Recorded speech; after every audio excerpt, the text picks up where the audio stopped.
and have real hopes of winning the World Cup. Messi's final chance to finally get his hands on the coveted trophy. Messi starts in the number 10 role behind Lautaro Martinez in a 4-2-3-1 formation for Argentina. The Saudi Arabia boss names a 4-5-1 formation.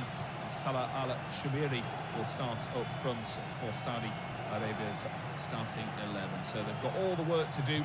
It is Mexico and Poland next up for these two. So hopefully a strong start and this first game of 4 on Tuesday. Time for kick-off in the Group C encounter between Argentina and Saudi Arabia. Argentina keeping 5 clean sheets in a row as they prepare to take on Saudi Arabia. 2 wins in 10. Argentina unbeaten since July 2019 and have real hopes of winning the World Cup. Messi's final chance to finally get his hands on the coveted trophy. Messi starts in the number 10 role behind Lautaro Martinez in a 4-2-3-1 formation for Argentina. The Saudi Arabia boss names a 4-5-1 formation. Salah al-Shamiri will start up front for Saudi Arabia's starting 11. So they've got all the work to do. It is Mexico and Poland next up for these two. So hopefully a strong start and this first game of 4 on Tuesday. Time for kick-off in the Group C encounter between Argentina and Saudi Arabia. Argentina keeping 5 clean sheets in a row as they prepare to take on Saudi Arabia. 2 wins in 10. Argentina unbeaten since July 2019 and have real hopes of winning the World Cup. Messi's final chance to finally get his hands on the coveted trophy. Messi starts in the number 10 role behind Lautaro Martinez in a 4-2-3-1 formation for Argentina. The Saudi Arabia boss names a 4-5-1 formation. Salah al-Shamiri will start up front for Saudi Arabia's starting 11. So they've got all the work to do. It is Mexico and Poland next up for these two. So hopefully a strong start and this first game of 4 on Tuesday. Time for kick-off in the Group C encounter between Argentina and Saudi Arabia. Argentina keeping 5 clean sheets in a row as they prepare to take on Saudi Arabia. 2 wins in 10. Argentina unbeaten since July 2019 and have real hopes of winning the World Cup. Messi's final chance to finally get his hands on the coveted trophy. Messi starts in the number 10 role behind Lautaro Martinez in a 4-2-3-1 formation for Argentina. The Saudi Arabia boss names a 4-5-1 formation. Salah al-Shamiri will start up front for Saudi Arabia's starting 11. So they've got all the work to do. It is Mexico and Poland next up for these two. So hopefully a strong start and this first game of 4 on Tuesday. Time for kick-off in the Group C encounter between Argentina and Saudi Arabia. Argentina keeping 5 clean sheets in a row as they prepare to take on Saudi Arabia. 2 wins in 10. Argentina unbeaten since July 2019 and have real hopes of winning the World Cup. Messi's final chance to finally get his hands on the coveted trophy. Messi starts in the number 10 role behind Lautaro Martinez in a 4-2-3-1 formation for Argentina. The Saudi Arabia boss names a 4-5-1 formation. Salah al-Shamiri will start up front for Saudi Arabia's starting 11. So they've got all the work to do. It is Mexico and Poland next up for these two.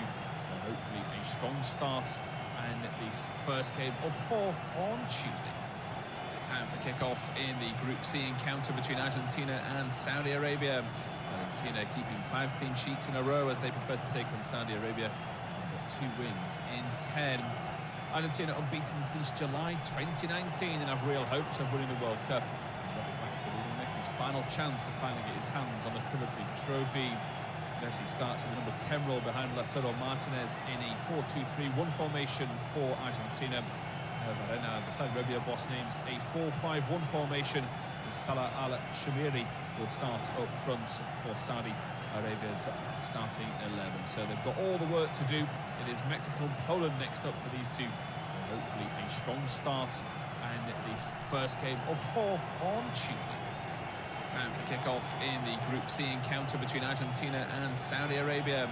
Argentina keeping 5 clean sheets in a row as they prepare to take on Saudi Arabia. 2 wins in 10. Argentina unbeaten since July 2019 and have real hopes of winning the World Cup.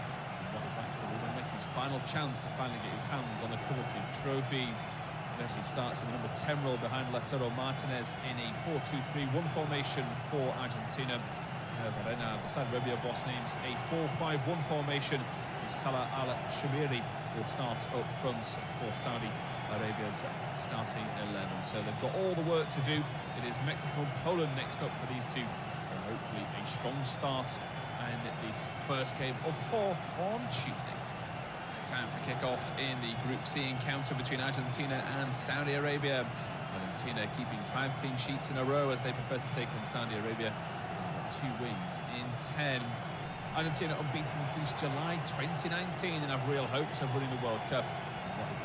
Messi's final chance to finally get his hands on the coveted trophy. Messi starts in the number 10 role behind Lautaro Martinez in a 4-2-3-1 formation for Argentina. Verena, the Saudi Arabia boss, names a 4-5-1 formation. Salah Al-Shamiri will start up front for Saudi Arabia's starting 11. So they've got all the work to do. It is Mexico and Poland next up for these two. So hopefully a strong start and this first game of 4 on Tuesday. Time for kick-off in the Group C encounter between Argentina and Saudi Arabia. Argentina keeping 5 clean sheets in a row as they prepare to take on Saudi Arabia. 2 wins in 10. Argentina unbeaten since July 2019 and have real hopes of winning the World Cup. Messi's final chance to finally get his hands on the coveted trophy. Messi starts in the number 10 role behind Lautaro Martinez in a 4-2-3-1 formation for Argentina. Verena, the Saudi Arabia boss, names a 4-5-1 formation. Salah Al-Shamiri will start up front for Saudi Arabia's starting 11. So they've got all the work to do. It is Mexico and Poland next up for these two. So hopefully a strong start and this first game of 4 on Tuesday. Time for kick-off in the Group C encounter between Argentina and Saudi Arabia. Argentina keeping 5 clean sheets in a row as they prepare to take on Saudi Arabia. 2 wins in 10. Argentina unbeaten since July 2019 and have real hopes of winning the World Cup. Messi's final chance to finally get his hands on the coveted trophy. Messi starts in the number 10 role behind Lautaro Martinez in a 4-2-3-1 formation for Argentina. Verena, the Saudi Arabia boss, names a 4-5-1 formation. Salah Al-Shamiri will start up front for Saudi Arabia's starting 11. So they've got all the work to do. It is Mexico and Poland next up for these two. So hopefully a strong start and this first game of 4 on Tuesday. Time for kick-off in the Group C encounter between Argentina and Saudi Arabia. Argentina keeping 5 clean sheets in a row as they prepare to take on Saudi Arabia. 2 wins in 10. Argentina unbeaten since July 2019 and have real hopes of winning the World Cup. Messi's final chance to finally get his hands on the coveted trophy. Messi starts in the number 10 role behind Lautaro Martinez in a 4-2-3-1 formation for Argentina. Verena, the Saudi Arabia boss, names a 4-5-1 formation. Salah Al-Shamiri will start up front for Saudi Arabia's starting 11. So they've got all the work to do. It is Mexico and Poland next up for these two. So hopefully a strong start and this first game of 4 on Tuesday. Time for kick-off in the Group C encounter between Argentina and Saudi Arabia. Argentina keeping 5 clean sheets in a row as they prepare to take on Saudi Arabia. 2 wins in 10. Argentina unbeaten since July 2019 and have real hopes of winning the World Cup. Messi's final chance to finally get his hands on the coveted trophy. Messi starts in the number 10 role behind Lautaro Martinez in a 4-2-3-1 formation for Argentina. Verena, the Saudi Arabia boss, names a 4-5-1 formation. Salah Al-Shamiri will start up front for Saudi Arabia's starting 11. So they've got all the work to do. It is Mexico and Poland next up for these two. So hopefully a strong start and this first game of 4 on Tuesday. Time for kick-off in the Group C encounter between Argentina and Saudi Arabia. Argentina keeping 5 clean sheets in a row as they prepare to take on Saudi Arabia. 2 wins in 10. Argentina unbeaten since July 2019 and have real hopes of winning the World Cup. Messi's final chance to finally get his hands on the coveted trophy. Messi starts in the number 10 role behind Lautaro Martinez in a 4-2-3-1 formation for Argentina. Argetina, the Saudi Arabia boss, names a 4-5-1 formation. Salah Al-Shamiri will start up front for Saudi Arabia's starting 11. So they've got all the work to do. It is Mexico and Poland next up for these two. So hopefully a strong start and this first game of 4 on Tuesday. Time for kick-off in the Group C encounter between Argentina and Saudi Arabia. Argentina keeping 5 clean sheets in a row as they prepare to take on Saudi Arabia. 2 wins in 10. Argentina unbeaten since July 2019 and have real hopes of winning the World Cup. What is that to Lionel Messi's final chance to finally get his hands on the coveted trophy. Messi starts in the number 10 role behind Lautaro Martinez in a 4-2-3-1 formation for Argentina. The Saudi Arabia boss, names a 4-5-1 formation. Salah Al-Shamiri will start up front for Saudi Arabia's starting 11. So they've got all the work to do. It is Mexico and Poland next up for these two. So hopefully a strong start and this first game of 4 on Tuesday. Time for kick-off in the Group C encounter between Argentina and Saudi Arabia. Argentina keeping 5 clean sheets in a row as they prepare to take on Saudi Arabia. 2 wins in 10. Argentina unbeaten since July 2019 and have real hopes of winning the World Cup. What is that to Lionel Messi's final chance to finally get his hands on the coveted trophy. Messi starts in the number 10 role behind Lautaro Martinez in a 4-2-3-1 formation for Argentina. The Saudi Arabia boss, names a 4-5-1 formation. Salah Al-Shamiri will start up front for Saudi Arabia's starting 11. So they've got all the work to do. It is Mexico and Poland next up for these two. So hopefully a strong start and this first game of 4 on Tuesday. Time for kick-off in the Group C encounter between Argentina and Saudi Arabia. Argentina keeping 5 clean sheets in a row as they prepare to take on Saudi Arabia. 2 wins in 10. Argentina unbeaten since July 2019 and have real hopes of winning the World Cup. What is that to Lionel Messi's final chance to finally get his hands on the coveted trophy. Messi starts in the number 10 role behind Lautaro Martinez in a 4-2-3-1 formation for Argentina. The Saudi Arabia boss, names a 4-5-1 formation. Salah Al-Shamiri will start up front for Saudi Arabia's starting 11. So they've got all the work to do. It is Mexico and Poland next up for these two. So hopefully a strong start and this first game of 4 on Tuesday. Time for kick-off in the Group C encounter between Argentina and Saudi Arabia. Argentina keeping 5 clean sheets in a row as they prepare to take on Saudi Arabia. 2 wins in 10. Argentina unbeaten since July 2019 and have real hopes of winning the World Cup. What is that to Lionel Messi's final chance to finally get his hands on the coveted trophy. Messi starts in the number 10 role behind Lautaro Martinez in a 4-2-3-1 formation for Argentina. The Saudi Arabia boss, names a 4-5-1 formation.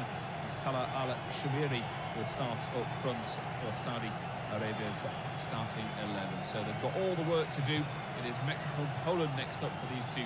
So hopefully a strong start and this first game of 4 on Tuesday. Time for kick-off in the Group C encounter between Argentina and Saudi Arabia. Argentina keeping 5 clean sheets in a row as they prepare to take on Saudi Arabia. 2 wins in 10. Argentina unbeaten since July 2019 and have real hopes of winning the World Cup. What is that to Lionel Messi's final chance to finally get his hands on the coveted trophy. Messi starts in the number 10 role behind Lautaro Martinez in a 4-2-3-1 formation for Argentina. The Saudi Arabia boss, names a 4-5-1 formation.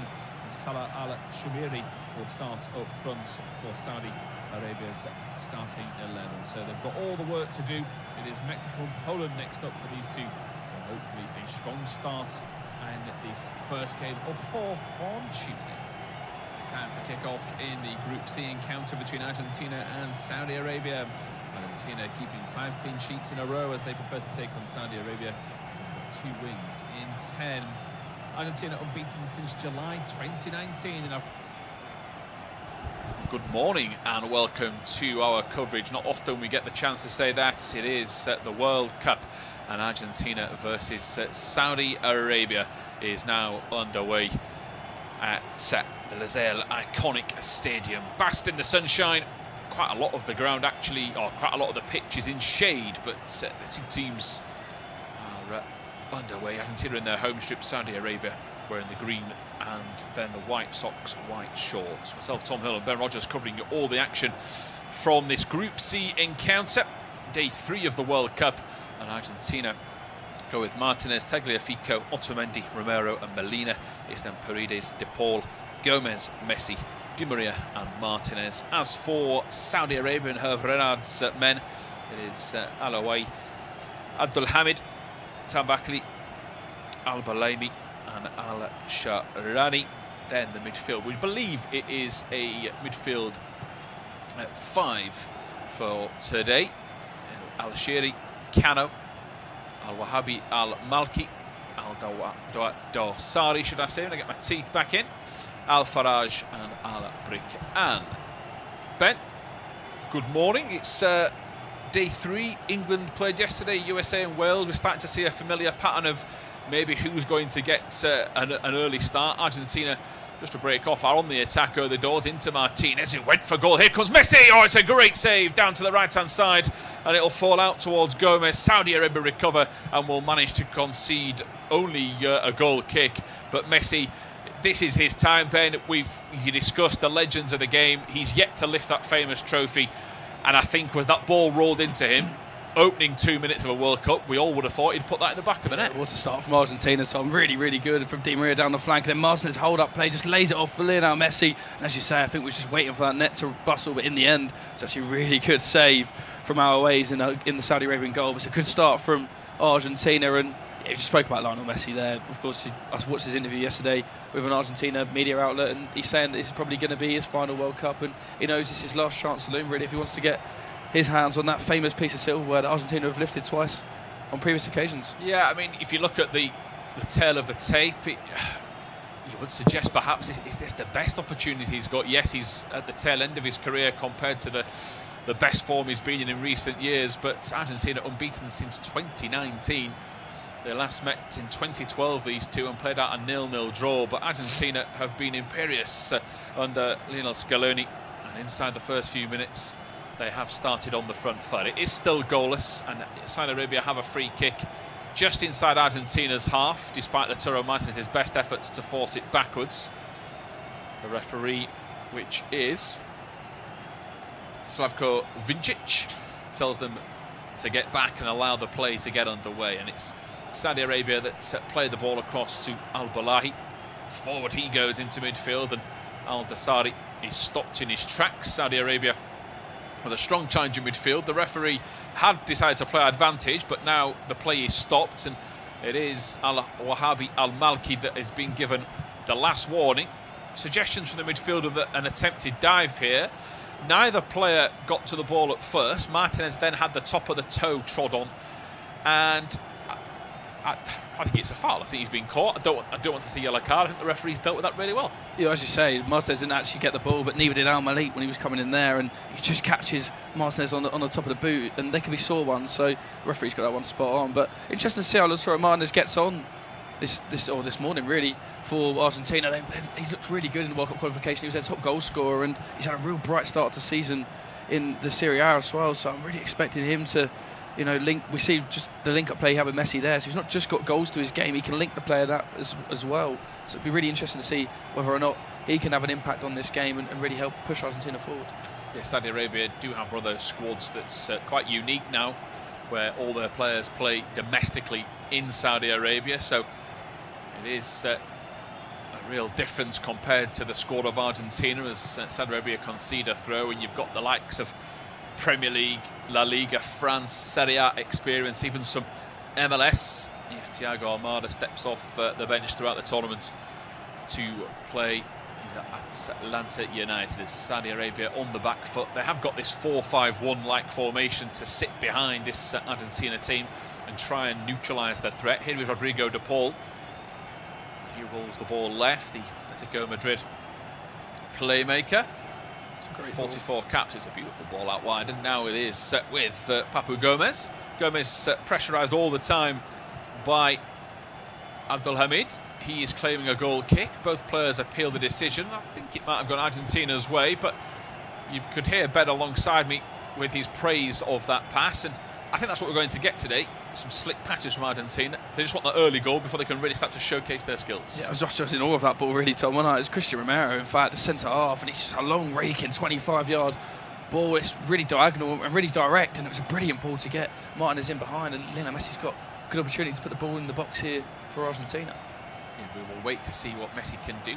We all have to wait because the referee is not happy with something inside the area. It's a sea of colour in the stadium. Lots of fans, of course, have got tickets to neutral games while they're over in Qatar.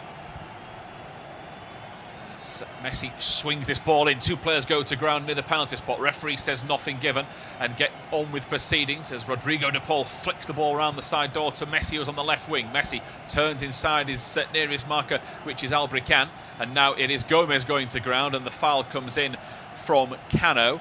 Your thoughts, Ben? Is that a free kick? Yeah, it looked like he just caught Rodrigo de Paul there. It was a little ball round the corner from Messi, wasn't it? And then de Paul, as you see there, he just nips it ahead of Cano, and Cano just with the slightest ever bit of contact on the back of the hill, but de Paul feels it, he goes over, there was contact, and again it's another dangerous opportunity here for Argentina to put a deadly ball from the set piece. But just looking at Argentina's starting 11, Tom, 4 players are aged 34 or over. It's the first time in World Cup history that's happened, so they've got a blend, haven't they, of exciting young talent, but a lot of old experienced heads in this team. And is that going to stand them in good stead? We'll wait and see. But it's towards the business end of the competition later on, if Argentina do make it that far, perhaps these players may be struggling for fitness. It's one to look out for. Yeah, Ben providing all the stats on his World Cup debut this morning. Referee is walking across towards the touchline here. There's a lot of confusion. Has something happened via VAR? Or do we've got a possible penalty check? I think that's from the corner. That's from the corner, yeah. So the referee, without telling Lionel Messi here, listeners, 7 minutes gone, without telling Lionel Messi who's taken the free kick, now the play is stopped. We have an incident for a pull by Abdelhamid in the penalty area.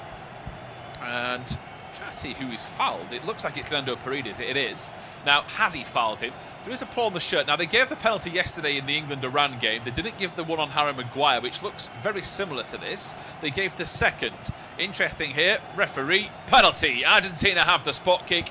This is where VAR comes into play. You want consistency.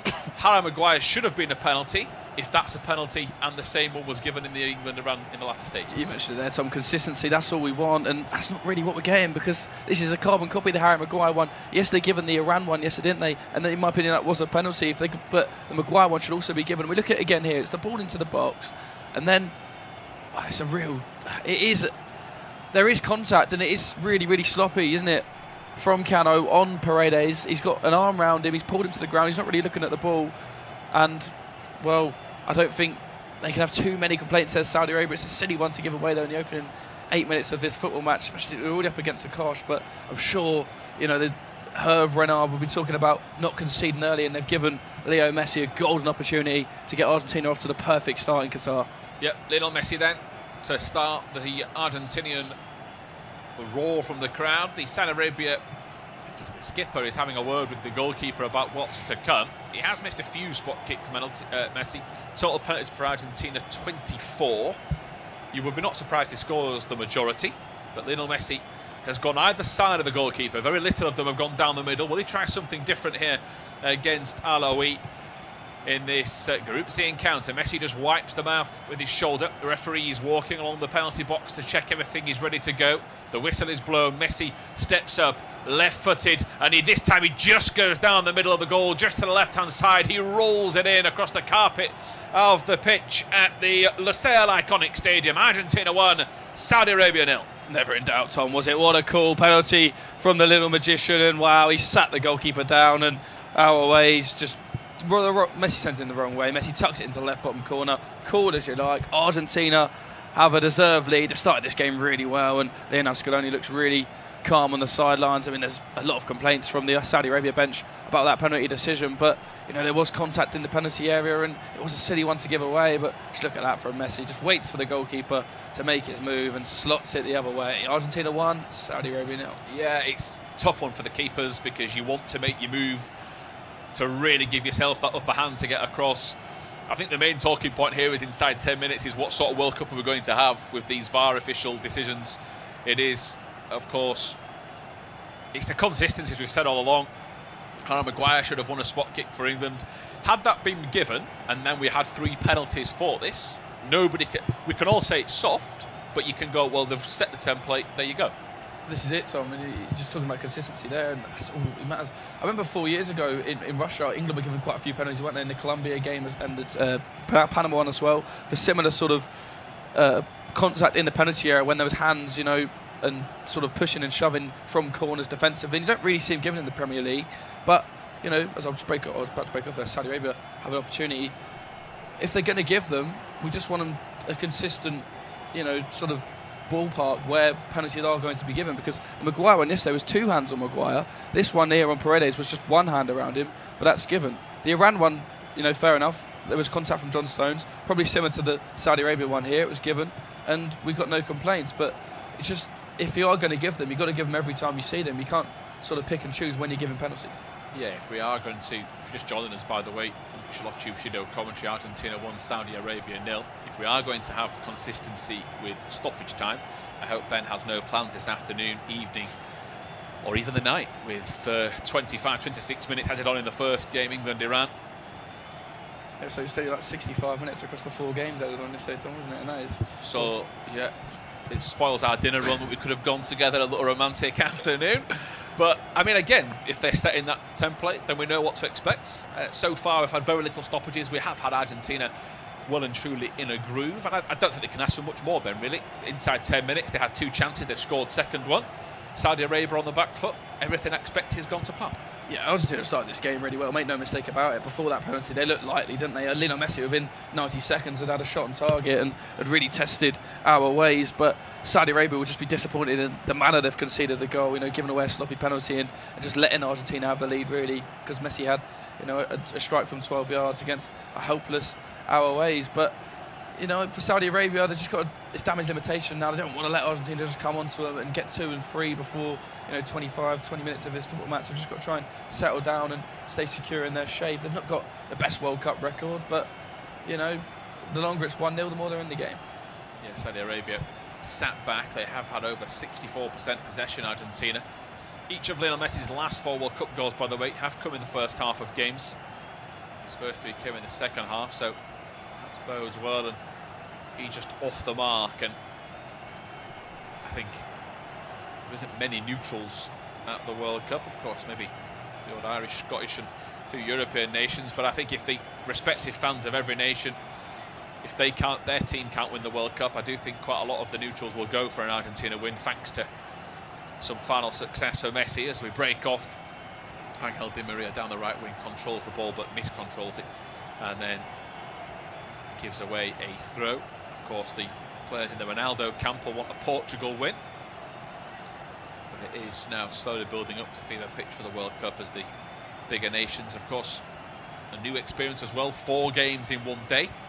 Hervé Renard not happy at something further down the line. I think we're going to get managers complaining as Saudi Arabia win a throw in further down the pitch near halfway, that if these VAR calls are going to be marked up, you are going to get coaches that are absolutely desperate for every decision. Hervé Renard, the social coaches on that sideline, desperately trying to get his team, who have won 3 successive throw-ins on a row. They're just chipping away down the touchline. Angel Di Maria, the latest player to kick the ball out of play. And taking that throw down the left was Al-Sharani.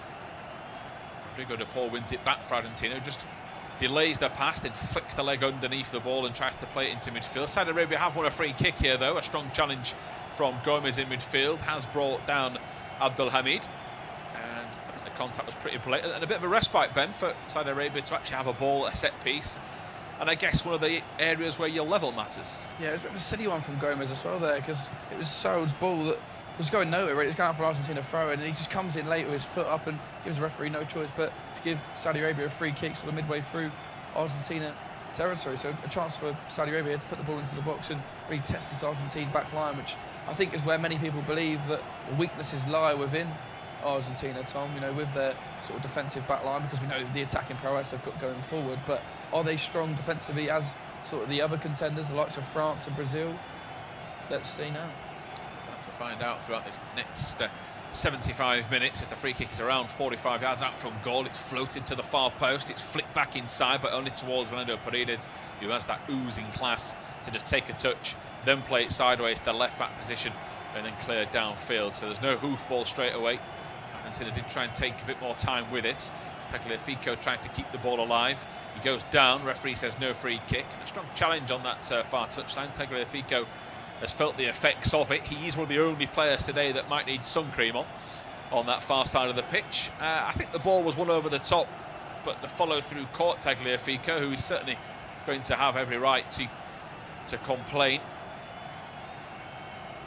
Argentina lead thanks to a Lionel Messi penalty inside the 8th minute. Saudi Arabia come over halfway. A deflection pass goes out towards the right-hand side, and Argetina comes forward, cuts the ball back towards Cano. Ball into the box, and the first touch for Emiliano Martinez in an attacking area is an easy one. Gets down to his knees and picks up a low cross. There's a bit of work there from Saudi Arabia, wasn't it? And it was the fullback Abdelhamid that ran himself forward in the end, and there's a good bit of play there. He tried to just whip a ball in on his weaker left foot and takes a slight deflection off Nicolas Otamendi in the end, and comfortable one for Emi Martinez. But it's a bit better for Saudi Arabia just in the last sort of 4 or 5 minutes of this game, just starting to get a bit of a foothold on the ball and just relieving some of the pressure as Argentina come forward. If Argentina just come forward wave after wave of attack with sort of Saudi Arabia sitting in a deep defensive line, it will be a long afternoon. But can see Saudi Arabia's back line now, ball pushed up to the halfway line, trying to expose this front line of Argentina, trying to catch them offside and perhaps win the ball high up the pitch and create opportunities for themselves. So it's a positive outlook that Saudi Arabia are having on this game, and not just letting Argentina run riot really, and that's good to see. Yeah, it's a free hit as well. Nobody expects a result out of this. You'd feel their other games in the competition are more realistic, but they are having a go, as Ben says. They win the ball back high up the pitch once more. Now a chance for them to come forward. Al-Shahiri spins, turns not once but twice and keeps the play alive. There was no option in an attacking zone. In fact, it was Al-Daswari that had it, the number 10. Saudi Arabia still in possession here now. It is Cano, the towering, ranging midfielder, down the line to Abdelhamid. He cuts it back now to Argetina, and Saudi Arabia are actually finding their best moment of the match. Ball fired in, Cano flips it to the edge. Rodrigo de Paul scoots it forward. Now a chance 17.5 minutes gone. Saudi Arabia recover in the centre circle, but just like Argentina, they give the ball away cheaply. Gomez to Messi, over the top to Martinez, who'd strayed offside, and well, it looked like he had. Martinez then goes for goal, fires it over, and is the flag going to go up now? Yes, of course, the delay. I think the referee knew that, kept up with play regardless, but Martinez had stepped way and way off Lionel Messi. Both options to goal were denied. That's good defending from Al-Bulahai, because he stepped way out of defence, played Martinez off. It's that high line from Saudi Arabia again. It looks quite solid in their defensive structure, actually. Just got back to that offside there. I know, of course, we've seen it in Champions League and the Premier League over the last few seasons, that the linesmen do let it run in the close ones. Ones like that where it's 6-7 yards offside, really blatant. I don't know why they don't blow the whistle, because there was no one in the stadium thought that was onside, and even Martinez himself couldn't have thought he was onside, so it's a bit of a strange one there. Strange indeed, Ben, as we get the ball with Saudi Arabia on the right-hand side. A poor miscontrol in the final third from Al-Shahiri, but he flies in with a challenge to win it back, and at least Saudi Arabia, with the last 2.5 minutes, are winning a lot more challenges in good areas. They might have conceded a throw in here, but as Ben mentioned a few moments ago, this is not a walkover. There's a real party atmosphere in the stadium from those that have managed to get tickets, and it's in particular those that are the warmest. We've got a couple of those in the shade. I don't think it'll be that cold though, considering where we are playing this World Cup in Qatar. The sun's just starting to move off the pitch, isn't it? When you can see across the left-hand side where Tagliafico was. At the start of the game, there was majority of his side was in the sun, but it's just that corner now as they come forward with Argentina again. But just, yeah, Saudi Arabia, Tom, I was just about to say, sort of, I think it's ever since the last sort of 6-7 minutes, about the 12th minute of this game, they've been really good actually. I mean, flying in with challenges, really putting Argentina under pressure, trying to win the ball up high. They're not just sort of here to make the numbers up, are they? They're really trying to put this Argentina team under pressure, and Argentina just over the last couple of minutes just lost their way a bit. They've been giving the ball away a bit in defence. Yeah. And I just think, Saudi Arabia, I'll give credit to them. Since falling behind, it could have been easy just to sit back and really let Argentina just put them to the sword, but that's not the case at all. No, 2 shots inside 20 minutes for Argentina. Will it be 3 here as Messi skips away? The touch just a little heavy. It'll fall to Paredes. Beautiful ball out wide to Gomez. Inside run from Tagliafico. Gomez goes for goal. There is the 3rd shot. Sadly, it is their first off target. And Alejandro Gomez, or Papu Gomez, And Atalanta fires that into the stands. But again, it's sat up nicely enough for him. Paredes' ball created it. I think there'll be many there in Argentina clothes that would have done the same. Yeah, like you just mentioned there, he had a brilliant time with Atalanta, didn't he? There's a great ball over top here from Argentina, so I'll just break off, Tom. Yeah, into the final third, whipped in towards Messi. He jumps up. He's not the tallest, of course, but he gets the presence enough. I think the offside is going to go against the original runner, which crossed it. Messi unable to react. That is Argentina's style, though. I mean, Lautaro Martinez isn't the tallest either. So we saw Wales have an impact off the bench yesterday with Kiefer Moore. He changed proceedings for them. That isn't Argentina's style, but it is a style that has helped them qualify. It's helped them stay unbeaten for nearly 3 years now. And inside the first 21 minutes, there is nothing to suggest they will struggle this afternoon. But we have had a decent improvement, Saudi Arabia, who, I've got memories of them playing in World Cups. It's not a team that have struggled to qualify every 4 years. It's a case of them bridging that gap to then go further than that and be competitive. But this is the world stage. They can only learn from this experience. As Rodrigo de Paul is fouled slightly, he's holding the left leg, trying to suggest where he was caught, but the referee gives advantage and tells him to get on with things. It's almost like a magic potion. Rodrigo de Paul's leg is healed instantly, and he moves away as Gomez spins away from trouble. Over the top towards Messi. Messi will chase this down. Keepers come off his line, but goes now Messi into the far corner. Is he onside? Brayton suggests that it could be muted, and that is why the flag does go up. It will be checked. Argentina 1, Saudi Arabia 0.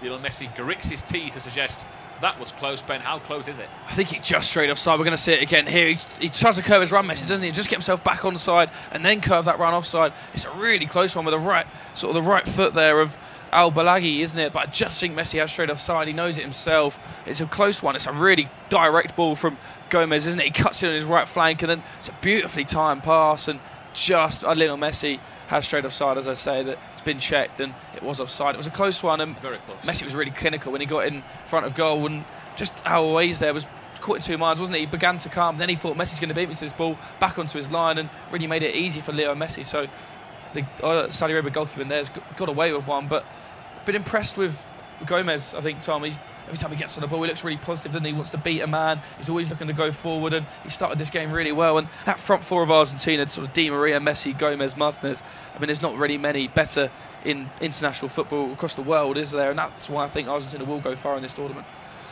Gomez is one of those 34-year-olds that Ben identified earlier in the game. As De Paul goes to Messi. Delicate control goes further wide right. And here is Molina down the line. And offside again against Di Maria. And a tut and a shake of the finger from Ben, who can tell us all about it as he takes over the commentary as we approach the half-time interval. So at the break, halfway through the first half, Argentina 1, Saudi Arabia 0. That's really poor from Angel Di Maria. That was 2v2, wasn't it? And, you've got Molina rushing forward, and he's seen the run of Di Maria, and it was Di Maria and Messi, in fact, against the two central defenders of Saudi Arabia, and just really disappointed there that Di Maria just couldn't hold his run just that extra second, because he would have broke the lines, and he has the pace to get past Tambati and Al-Balaghi, and I think he'd be really disappointed that he's not been able to just stay on side and hold his line. It's a poor one. He went too early, and it's a real opportunity there for Argentina, as Saudi Arabia had just got exposed, bringing their fullbacks forward, and they tried to go long there, but this is a comfortable one for Emi Martinez, the Aston Villa goalkeeper, and now is Leandro Paredes to Christian Romero. Of course, he plies his trade in the Premier League as well with Tottenham Hotspur, and he's received many plaudits since his move from Atalanta. Is Nicolas Otamendi, another former Premier League player. They're all on show this morning for Argentina, and he finds Rodrigo de Paul. De Paul's under a bit of pressure from the captain there, Al Jafari, who passed a late fitness test, and he's won the ball back, and then it's a real strong challenge from Tagliafico, or Paredes. Is that it's Otamendi, in fact, and seems to be clutching at his left hamstring there. He just got caught late, and it's a bit of a nasty one. I think, to be fair to Al Shari, he only had eyes for the ball, but looked a real painful one there for Nicolas Otamendi. But again, Argentina just sort of architects of their own downfall, Tom, and just giving the ball away in poor situations. We look at just how close that replay is of the Leo Messi offside. I mean, they're having to show pulsating body parts to show you the difference where he was offside. It was close. Otamendi's injury was an impact one rather than a muscle, as Saudi Arabia now flying with the late lunge. But yeah, I think this is an important sort of first game for Argentina. You know, any signs of any rust, they've got to get it out in this game. They've got to start going through the groove. But it's important if Saudi Arabia are the players that can cause them a few problems. They might not trouble them in front of goal, but they're certainly going to make them work hard for this as long as they can. And inside the first 25 minutes, I think the Saudi Arabia fans should be proud of their team, as Lionel Messi becomes the first Argentinian to score in 4 World Cups. So just another record for one of the greatest players of all time. Hasn't got enough already, has he, Leo Messi? He wants to keep adding to that. And do you think he looks at like a chart of what he hasn't done yet and just goes, right, that's this year's plan? I mean, you wouldn't put past him, would you? He's that sort of player, isn't he? He loves the records. That's Cristiano Ronaldo, and just seen that Louis Vuitton photo shoot that's just come out. It's just special, isn't it, to see 2 players, and well, in all sports really, particularly football, where we've got these 2 sporting icons that may never be topped playing at the same time. We've got to enjoy this moments whilst we get it. Me and Tom were speaking before the game off air that this is probably going to be Messi and Ronaldo's final World Cup, and we've just got to savour these moments watching them play. And of course he's on the score sheet today, and I think many people expected that as well, as Emi Martinez hoiks a long ball towards Di Maria, but it's well dealt with by Saudi Arabia, and then a hooked clearance up in the line from Al Bareri. Just the ball goes up and not really that far, and Leo Messi will pick the ball up and cut inside on his left foot, as he always does, and looks to find Tagliafico, the Argentina fullback, who looks to pull one back, but it's well defended by Saudi Arabia. And then they look to bring the ball out now, perhaps on the counter-attack, but Argentina, I should say, surrounded them like a pack of hyenas, and they win the ball back very well with Leandro Paredes. Paredes with a beautiful pass into Lautaro Martinez. He's going to square it for Messi. No, he's not. He's going to go on his own and lift it over our ways. And Argentina have doubled their lead inside 27 minutes at the Lusail iconic stadium. Really, really good football. They put the Saudi Arabia backline under pressure, won the ball high up the pitch. Paredes' beautiful pass found Lautaro Martinez in behind. And Argentina's top goal scorer in the World Cup qualification has his first goal at the World Cup. Argentina 2, Saudi Arabia 0. What a beautiful goal, as you say, Ben. Everything about it.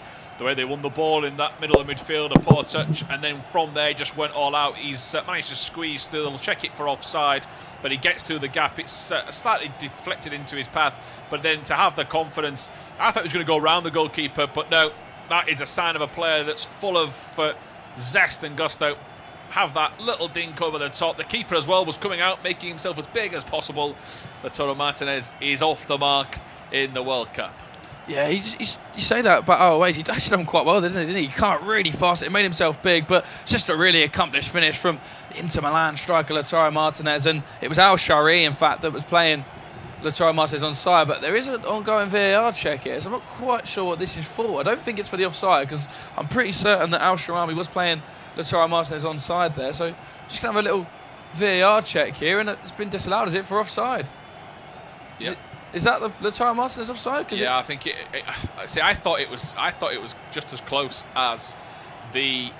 Be interesting to see a replay of that, Tom, because from the television pictures that we see, it did look like Al Sharawi was just a bit deeper than the other 3 in the back 4, and perhaps he was in line with Lautaro Martinez, but of course he hasn't, because it's been disallowed. So when we get a replay of that, I'll be able to describe it a bit better for you. But that goal has been disallowed. It remains Argentina 1, Saudi Arabia 0, and Cristiano Romero flies over the top of Al Dasari there, and it's been given as a Saudi Arabia free kick. I'm sure we'll be able to see a replay of that potential offside that's been given, in fact, for Argentina. And Lautaro Martinez's first World Cup goal has been chalked off, and the score now remains 1-0 as Cano looks for a switch of play here to his fullback Abdelhamid, who's been keen to get forward quite a lot. He's put a decent ball in there. It's headed up by Cristiano Romero, but wasn't the most convincing header ever. And then Gomez clears, but he couldn't quite keep it in. It's behind for a corner, and just signs there of Argentina's defensive frailties, perhaps, Tom. Yeah, I think, from reading the previews pre-game and pre-tournament,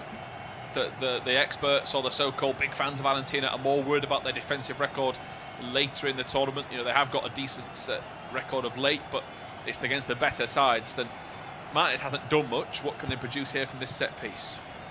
It's going to be Al Faraj to take this corner kick, as the referee's just telling players about pushing and shoving, and Argentina want to be wary of that because they know just how soft it can be. They got a relatively soft penalty themselves, which opened the scoring for Leo Messi in the opening 8 minutes of this contest, and Al Faraj who passed a late fitness test to start this game after recovering from a shoulder injury that he picked up in a league game, and he plays a short corner, and it's not a bad delivery, but it's hooked away by Paredes. But Saudi Arabia will come again with Cano, and Cano's 1-on-1 with Paredes. Paredes stands him up well, but Cano knocks it past him and will win the free kick. Really, really good play there from the Saudi Arabia central midfielder. He's quite a tall presence in there, isn't he? And Argentina haven't really got that, so his physical presence at the moment is just doing enough. Cano, he started this game quite well, and he's knocked the ball past there, Rodrigo de Paul, and won his side a free kick in a dangerous position, and Saudi Arabia will fancy themselves in the air. They've probably got the height advantage over Argentina. O.A.T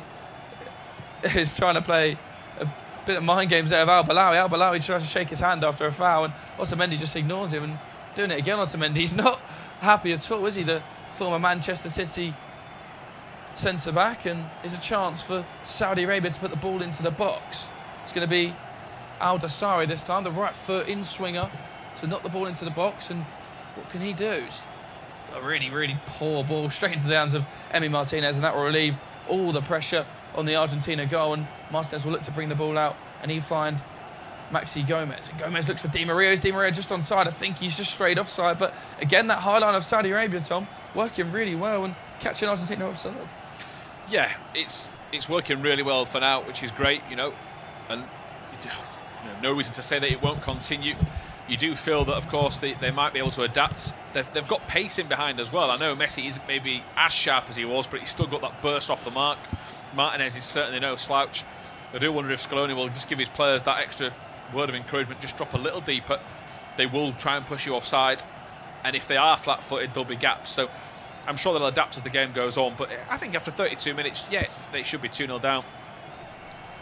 Maybe even 3, of course, but I think they've shown a real spirited display. They have, and they look to get a ball into the box here. It's headed away by O.A.T. We just look at the Saudi Arabia heat map here, and when you look at the back four positions, most of them are around about the halfway line. So it's highlighting that they really are trying to play this high line and really make the pitch as small as possible and really squeeze Argentina. And to be fair to Saudi Arabia, the goal they conceded was not from open play, it was a penalty kick, and they have limited the opportunities that Argentina have created. I think Argentina's best moment, apart from, of course, Leo Messi's penalty, was probably Messi's chance in the opening 90 seconds of the game. We've seen that Lautaro Martinez, we thought he doubled the lead, but again, he was judged to have been offside. So that line of Saudi Arabia does look to be really tight and really compact, and one that's been really worked on. And, when you've got defensive structure, it does give you opportunity in these games. So we want to look out for Saudi Arabia, perhaps, in the remaining of their group games. And they've got a bit of possession here with Tambati, the centre-back, and he'll find Cano, the tall sort of maestro in the midfield for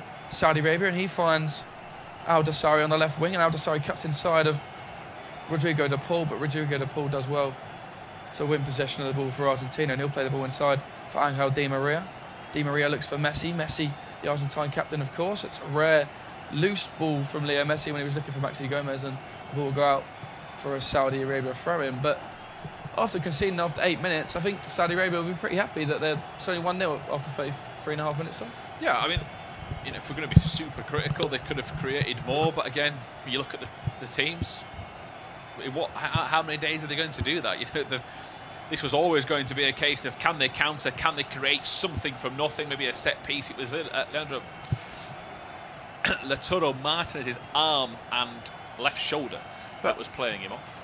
That's an interesting one there, because I think the left back was actually deep. They're showing that he's offside in comparison to the right back, but I felt like the left back was perhaps deeper than the other, his opposite fullback there. So we'll be interested to see that again. It didn't really show what I thought it was. As Messi looks to put Martinez in behind again here. Martinez, can he finish again? Takes it around the goalkeeper and puts it in the back of the net, but he did look 3 or 4 yards offside. I think this one is a lot more conclusive than his other one, and again, it's really cool in front of goal from Lautaro Martinez, but Messi just delayed his pass 1 or 2 touches there. And as you look where Messi picks up the ball there, if he plays it there now, he would have been onside, but he just takes that extra touch. Leo Messi delays it, and Lautaro Martinez really cool to take it around the goalkeeper, but he was 4 or 5 yards offside. And for the second time in this match, Martinez has the ball in the box, but for the second time in this match, it won't count, as Argentina again looks to exploit that high line with Leo Messi in behind. But you spoke about the pace that Martinez has, Tom, and you feel like it's only a matter of time before he times one of these runs to perfection and gets his goals, isn't it, really?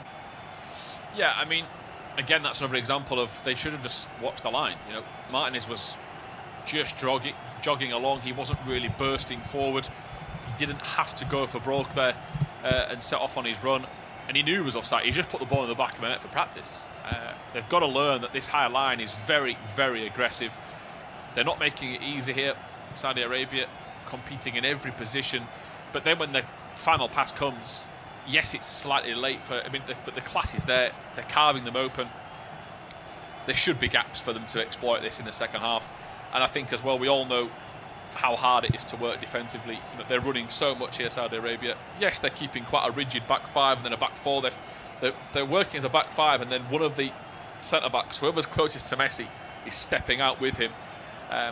But the running should eventually take its toll. He gets a fabulous ball from Leo Messi into the path of Maxi Gomez, who holds the ball up well. And Argentina, again, looking to exploit this high line. They've got 4 or 5 players on the last man of Saudi Arabia. And Saudi Arabia have pinched the ball really well there, have they? But the referees have judged that it was Al-Dasari in the end that brought down Maxi Gomez. And Argentina really trying to play on that last man of the Saudi Arabia back line. And it's a free kick, yeah. Just about there, is about to exploit it. As you say, yeah, Al-Dasari just comes through the back of Maxi Gomez there. It's a bit too eager to win the ball back, and it will be an Argentina free kick, which they tried to play quickly, but the referee, Slavko Vincic, was not going to allow that to happen, and it would be Rodrigo De Paul and Leo Messi behind it, and in the end, they play it short between De Paul and Messi, and De Paul just knocks the ball along to Paredes, his midfield partner, and De Paul then knocks the ball out wide right to Angel Di Maria. Di Maria cuts in on his left hand, on this right-hand side, I should say, and he finds Leo Messi. Messi just keeps the ball ticking along to Paredes, and Argentina just with a nice sustained spell of possession now, not trying to force it. They don't have to. They can be patient. They've got the lead, but they give the ball away again poorly. This time, Nicolas Otamendi looking for Tagliafico on the left-hand side, and it was a simple ball to feet, really, and it was a real poor one. And again, Argentina, perhaps it's just frustration of they can't find that second goal, that they're just trying to force it perhaps too much, Tom. Yeah, I think they are desperate for that second, probably frustrated that they haven't got 2-3 goals, and just maybe just trying to up the ante a little bit too much. We've got a Saudi Arabia player down here, and the player in question is Al Faraj. So he's gone down, Salman Al Faraj, holding the leg, whether it's an impact knock or a muscle problem. Doesn't look to be too severe, and we should be ready to go quite shortly. Yeah, it'd be an interesting one for Al Faraj. I mean, it's a different injury to the one that he had a fitness test for before the game, because of course that was his shoulder, wasn't it? And it seems to be sort of his right shin here that he's struggling with, because they've lifted his shin pad off and just getting a little taste of it here. So interesting one, really, whether he'll be okay to continue. I think it perhaps was an impact rather than muscular, but it does seem to be in a bit of pain, and Saudi Arabia are ready in a substitute, so we'll just let you know if that's going to be for Al Faraj. I believe it is going to be Nawaf coming on the pitch, so it's a real shame, isn't it? Nawaf Al-Abid looks as if he's going to be readied, and I wonder whether Al Faraj will be coming off. I mean, Saudi Arabia won't want to lose their star man this early on a major tournament, but they'll know that there's more important group games coming up. This isn't the game that they expected to get 3 points from, and here is Al Faraj, who looks to switch it to Al-Dasari. Al-Dasari brings the ball down nicely, but again, there's not much movement ahead of him in green, and he can just keep the ball moving along. And Cano now, he looks to put it into the box, but again, headed away well by Christian Romero. Oh man, Al-Dasari brings it early on. He finds Cano, but they'll know that there's onto his right foot, but coming up, this isn't the game they expected to get 3 points from. And here is Al Faraj, flies into a challenge with his opposite number, Al Shamiri. And are we going to see that Saudi Arabian substitution now, as we just look at a bit of a naughty tackle there from Al Malki on Lautaro Martinez that wasn't picked up. It's a bit of a late one, actually, and that's why Martinez is holding the top of his boot. And looks as if the Saudi Arabia substitute has perhaps been sent back to the bench, and Al Faraj, I should say, is going to be able to continue for now. So we'll just keep you posted on that one as Christian Romero brings the ball out of defence and drives forward, and he'll look for Di Maria. He finds Di Maria as well. Now Di Maria has his man one-on-one. Romero's continued his run forward, and he's been fouled. Can he cut it back, Romero? Onto his left foot, cuts it across goal, and really good block in the end from Al Balawi. But what a run forward there from Christian Romero, and just about cleared by Saudi Arabia. And Romero almost there found himself with a rare assist as Di Maria finds Leo Messi. Messi brings it down lovely, and a really important tackle from Al Dahamid, the Saudi Arabian fullback, just to take it off Lionel Messi's left boot as he was about to pull the trigger, and it's out for an Argentina corner, but Argentina just starting to up the ante, Tom. Yeah, they are, and that was good work from Christian Romero, who you could be excused thinking it was Lautaro Martinez with that little turn and trick. I mean, what's all that about? Centre half showing what he can do. I thought the passing was, he's done what he can, try to turn it back in with a bit of power. But yeah, they've upped the tempo a little bit here, and that might get them a second goal. And I think they're sensing a little bit that they deserve to be more in front. They want to go out there as Paredes has just nearly fallen over in the box. Of course, the referee watching everything now like a hawk in the penalty area after giving that original spot kick. 40.5 minutes played at the Losail iconic stadium. Argentina 1, Saudi Arabia 0. The little magic man Leo Messi with his 7th World Cup goal and becomes the first Argentina player to score at 4 separate World Cups. As Maxi Gomez is brought down there, is he absolutely furious, isn't he?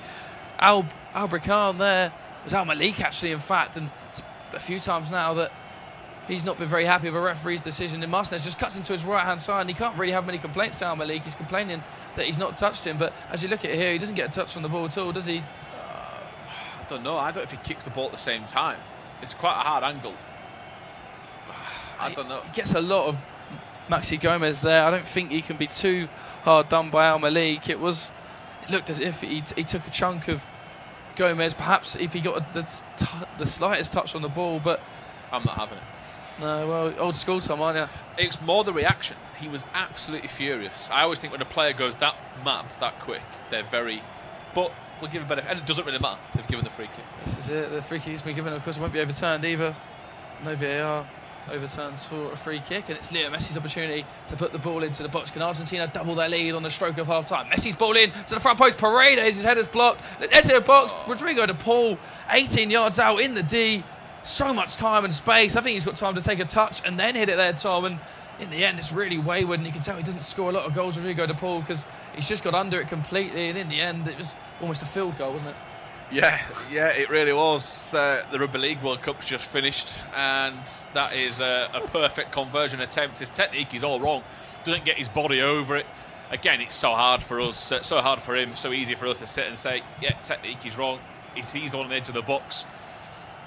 They're very rarely scored. It's like a Steven Gerrard, Paul Scholes special from back in the day, that when they just rifled it home with real power. But I think it just sums up their first half, really. So much promise, so close to a different date. VAR not in place. I think they're 4-0 up, but of course the modern game has got those inch-tight rules as here comes Saudi Arabia. Romero slips, and now Aldasari has the ball in the Argentina box, I should say, and he finds Albrican, and Albrican twisting and turning, trying to get away from Paredes, but he does well to win a throw-in, which Al Sharami's going to take right by the corner flag on this left-hand side. 43 minutes played, Argentina 1, Saudi Arabia 0. Saudi Arabia, since falling behind in the 8th minute of this football match, have really competed and really not making it easy for Argentina. Of course, had a goal disallowed through Lautaro Martinez, a really tight offside call that. VAR overturned that decision as Al Sharami has the ball on this left-hand side again, and he again will force a throw-in. Argentina's wingers, I have noticed, are working really hard, Di Maria and Maxi Gomez, to come back and not force these 2v1 situations, as Aldasari almost falls in behind there. He did go down, but there was no real complaint. I think he slipped rather than went down under a tackle, but Argentina almost for a second there, just Romero it was, wasn't it, and Paredes both flew through legs in but didn't make any contact, and Aldasari almost rode those challenges and got a shot away. So almost the opportunity there for Saudi Arabia to have their first shot of the match. They've still yet to register a shot, let alone a shot on target.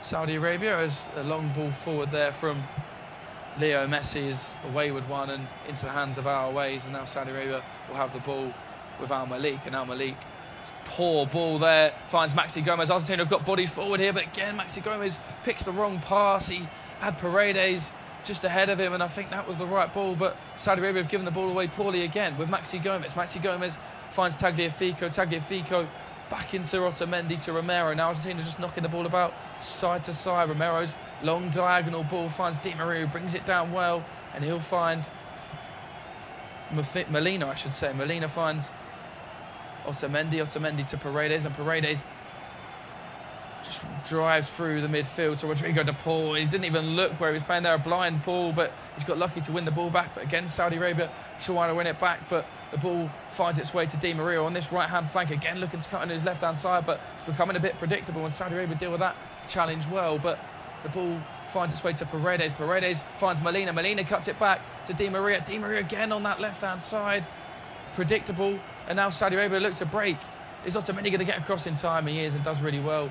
Tagliafico will keep this ball in. Can Argentina force one more opportunity at the end of this first half? 5 minutes added on, so keeping to the theme of this World Cup so far. But the stoppage time is a very high amount at the moment, Tom, isn't it? Yeah, I mean, of course it's the VAR calls that we've had the delays for, but yeah, it still shocks you, but the format's, the consistency's still there, so 5 to go. Tagliafico finds Gomez. Tagliafico will pick the ball up again here. The Ajax full-back, and he finds Leandro Paredes, and at the moment Argentina just patient in possession and looking to find some gaps and holes in the Saudi Arabia defence, and they found one there with a beautiful ball which finds Rodrigo de Paul in behind. De Paul looks to pull it back for Messi. Really good interception there from Al Malik, but Argentina will come again as Cristian Romero picks up the ball, and now every single Saudi Arabia player in the Argentina, in their own defensive half, in Argentina's attacking half, I should say. But I do just worry for Argentina at the moment that, you know, for all their possession and all their dominance, the scoreline is only 1-0, and they haven't really tested Saudi Arabia all too many times in the opening exchange of this match. But they're looking to do it again here with Di Maria. Di Maria's attempted ball wasn't actually the worst ball in the world, but there's no Argentina players gambling at the back post. But Maxi Gomez will pick the ball up again for Argentina, and he'll find Leandro Paredes. Paredes will spread the play. What a pass that is from Paredes to Di Maria. Di Maria looks to pull it back across goal, but his outstretched leg couldn't quite force enough power on it. But what an incisive pass there from Leandro Paredes. Yeah, he's having a good game, Paredes. I think he's such a big presence in midfield, isn't he? He's a lot stockier than perhaps many people realise, but you know, he gets around the park well, he controls midfield, he's a really classy operator.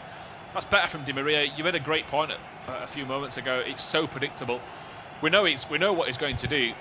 It's still very hard to stop it, don't get me wrong, but the last 5-6 times before that, he got the ball, turn left, Saudi Arabia just reading it. This time he went to the byline, he got a crossing, then he went to the byline again and got an attempted cutback as Al Faraj has gone down again. I don't know if that is for the original incident or he's been caught here, but the extra 5 minutes we've got will be extended now, and Nawaf is going to come on. So yeah, he's tried his best, and that is not something that he's been able to shake off. So Nawaf will replace him, and he is, I'm trying to see what number he was. Number 18. So Al Abid is the name on the team sheet. Nawaf Al Abed is his full name. So of course some of them have their first names on their shirts, and a real shame. I can understand why he wanted to stay on. World Cup. Yeah, he looks visibly often. Distraught, doesn't he? And like you say, these moments don't come around too often, particularly for these. Sorry, it's why the goalkeeper yesterday should have been brought off by the medical staff, because they're never going to want to come off. They've waited their entire life for this. This is it, and like you say, Tom, I mean, every 4 years, you don't really know where you're going to be in 4 years' time, even if you're a young player, so you've got to salvage every moment that you get to play on this big stage. He looks visibly distraught.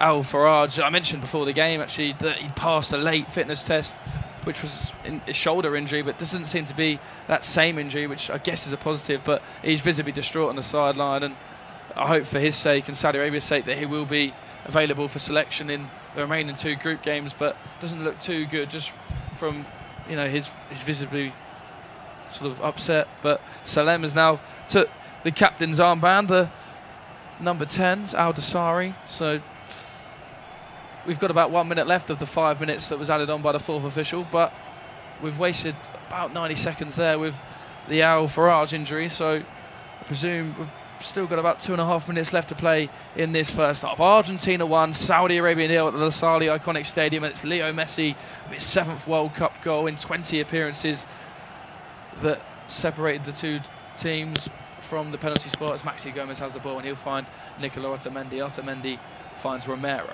Argentina just knocking the ball about side to side, now trying to make the ball do the work and tire out these Saudi Arabian legs who have worked extremely hard in the opening exchanges of this half. And again, it's Cano. I've been really impressed with him in the midfield, and he wins the ball back off Romero, who's momentarily out of position.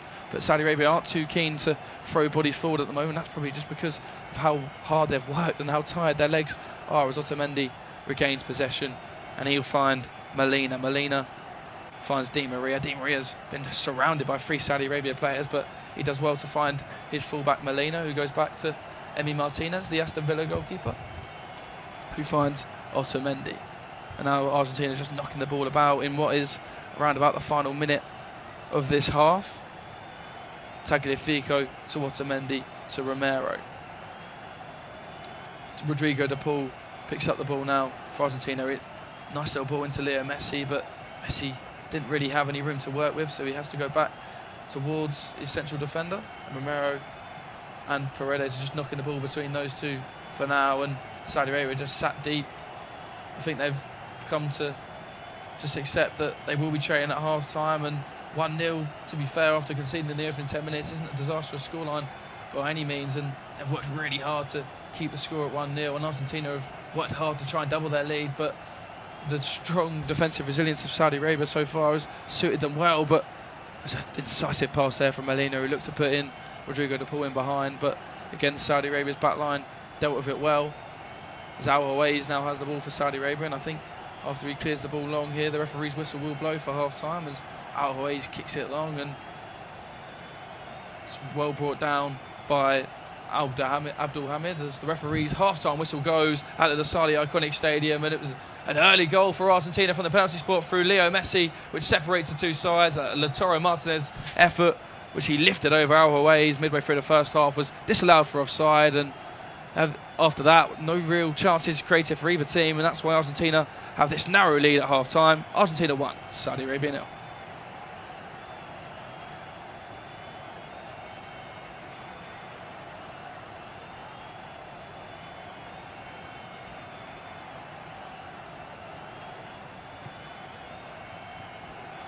Half-time between Argentina and Saudi Arabia, and it is 1-0 to Argentina. That goal coming in the 8th minute. Paredes fouled by Cano. VAR gave the penalty. Messi stepped up and put the ball home just seconds after he'd missed the chance earlier. Then he had a disallowed goal for offside. Martinez had the same as he converted Paredes' assist. He then converted another goal, so it could in theory be 4-0 to Argentina, but 3 disallowed goal means that it is just 1-0. Al-Faraj had to be replaced by injury, and it is 1-0 at the break. Time between Argentina and Saudi Arabia, and it is 1-0 to Argentina. That goal coming in the 8th minute. Paredes fouled by Cano. VAR gave the penalty. Messi stepped up and put the ball home just seconds after he missed the chance earlier. Then he had a disallowed goal for offside. Martinez had the same as he converted Paredes' assist. He then converted another goal, so it could in theory be 4-0 to Argentina. 3 disallowed goal means that it is just 1-0.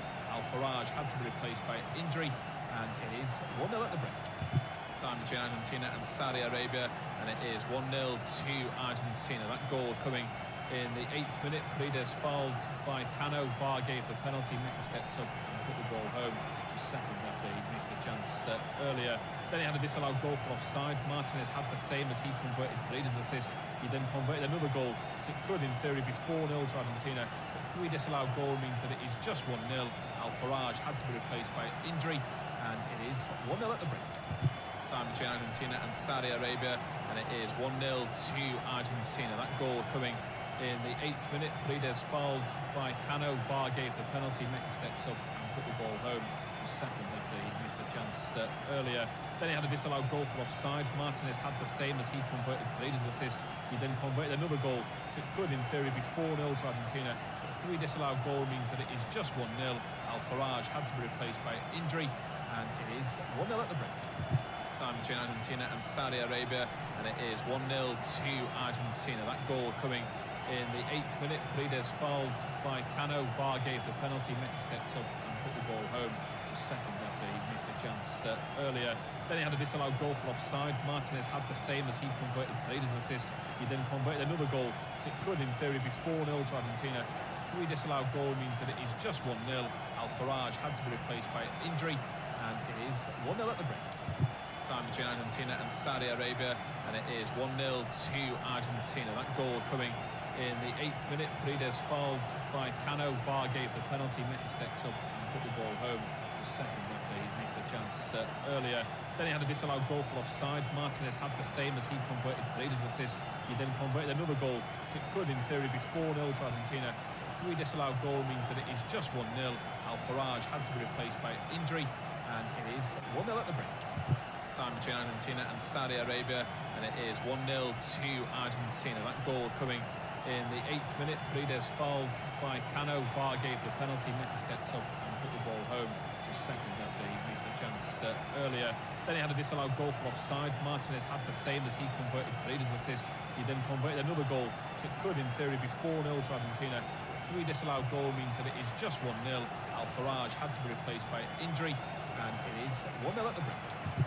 Time between Argentina and Saudi Arabia, and it is 1-0 to Argentina. That goal coming in the 8th minute. Paredes fouled by Cano. VAR gave the penalty. Messi stepped up and put the ball home just seconds after he missed the chance earlier.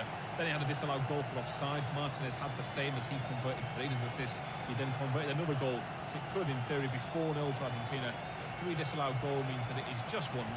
Al-Faraj had to be replaced by injury, and it is 1-0 at the break. Time between Argentina and Saudi Arabia, and it is 1-0 to Argentina. That goal coming in the 8th minute. Paredes fouled by Cano. VAR gave the penalty. Messi stepped up and put the ball home just seconds after he missed the chance earlier. Then he had a disallowed goal for offside. Martinez had the same as he converted Paredes' assist. He then converted another goal, so it could in theory be 4-0 to Argentina. A 3 disallowed goal means that it is just 1-0. Al-Faraj had to be replaced by injury, and it is 1-0 at the break. Time between Argentina and Saudi Arabia, and it is 1-0 to Argentina. That goal coming in the 8th minute. Paredes fouled by Cano. VAR gave the penalty. Messi stepped up and put the ball home just seconds after he missed the chance earlier. Then he had a disallowed goal for offside. Martinez had the same as he converted Paredes' assist. He then converted another goal, so it could in theory be 4-0 to Argentina. A 3 disallowed goal means that it is just 1-0. Al-Faraj had to be replaced by injury, and it is 1-0 at the break. Time between Argentina and Saudi Arabia, and it is 1-0 to Argentina. That goal coming in the 8th minute. Paredes fouled by Cano. VAR gave the penalty. Messi stepped up and put the ball home just seconds after he missed the chance earlier. Then he had a disallowed goal for offside. Martinez had the same as he converted Paredes' assist. He then converted another goal, so it could in theory be 4-0 to Argentina. A 3 disallowed goal means that it is just 1-0. Al-Faraj had to be replaced by injury, and it is 1-0 at the break. Time between Argentina and Saudi Arabia, and it is 1-0 to Argentina. That goal coming in the 8th minute. Paredes fouled by Cano. VAR gave the penalty. Messi stepped up and put the ball home just seconds after he missed the chance earlier. Then he had a disallowed goal for offside. Martinez had the same as he converted Paredes' assist. He then converted another goal, so it could in theory be 4-0 to Argentina. A 3 disallowed goal means that it is just 1-0. Al-Faraj had to be replaced by injury, and it is 1-0 at the break.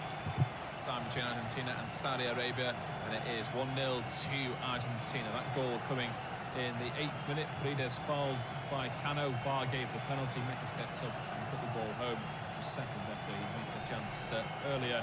Then he had a disallowed goal for offside. Martinez had the same as he converted Paredes' assist. He then converted another goal, so it could in theory be 4-0 to Argentina. A 3 disallowed goal means that it is just 1-0. Al-Faraj had to be replaced by injury, and it is 1-0 at the break. Time between Argentina and Saudi Arabia, and it is 1-0 to Argentina. That goal coming in the 8th minute. Paredes fouled by Cano. VAR gave the penalty. Messi stepped up and put the ball home just seconds after he missed the chance earlier. Then he had a disallowed goal for offside. Martinez had the same as he converted Paredes' assist. He then converted another goal, so it could in theory be 4-0 to Argentina. A 3 disallowed goal means that it is just 1-0. Al-Faraj had to be replaced by injury, and it is 1-0 at the break. Time between Argentina and Saudi Arabia, and it is 1-0 to Argentina. That goal coming in the 8th minute. Paredes fouled by Cano. VAR gave the penalty. Messi stepped up and put the ball home just seconds after he missed the chance earlier. Then he had a disallowed goal for offside. Martinez had the same as he converted Paredes' assist.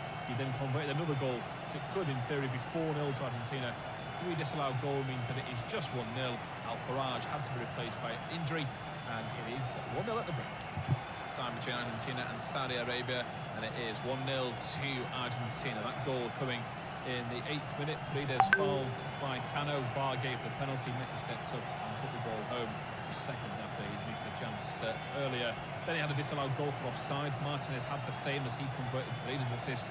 He then converted another goal, so it could in theory be 4-0 to Argentina. A 3 disallowed goal means that it is just 1-0. Al-Faraj had to be replaced by injury, and it is 1-0 at the break. Time between Argentina and Saudi Arabia, and it is 1-0 to Argentina. That goal coming in the 8th minute. Paredes fouled by Cano. VAR gave the penalty. Messi stepped up and put the ball home just seconds after he missed the chance earlier. Then he had a disallowed goal for offside. Martinez had the same as he converted Paredes' assist. He then converted another goal, so it could in theory be 4-0 to Argentina. A 3 disallowed goal means that it is just 1-0. Al-Faraj had to be replaced by injury, and it is 1-0 at the break. Time between Argentina and Saudi Arabia, and it is 1-0 to Argentina. That goal coming in the 8th minute. Paredes fouled by Cano. VAR gave the penalty. Messi stepped up and put the ball home just seconds after he missed the chance earlier. Then he had a disallowed goal for offside. Martinez had the same as he converted Paredes' assist. He then converted another goal, so it could in theory be 4-0 to Argentina. A 3 disallowed goal means that it is just 1-0. Al-Faraj had to be replaced by injury, and it is 1-0 at the break. Time between Argentina and Saudi Arabia, and it is 1-0 to Argentina. That goal coming in the 8th minute. Paredes fouled by Cano. VAR gave the penalty. Messi stepped up and put the ball home just seconds after he missed the chance earlier.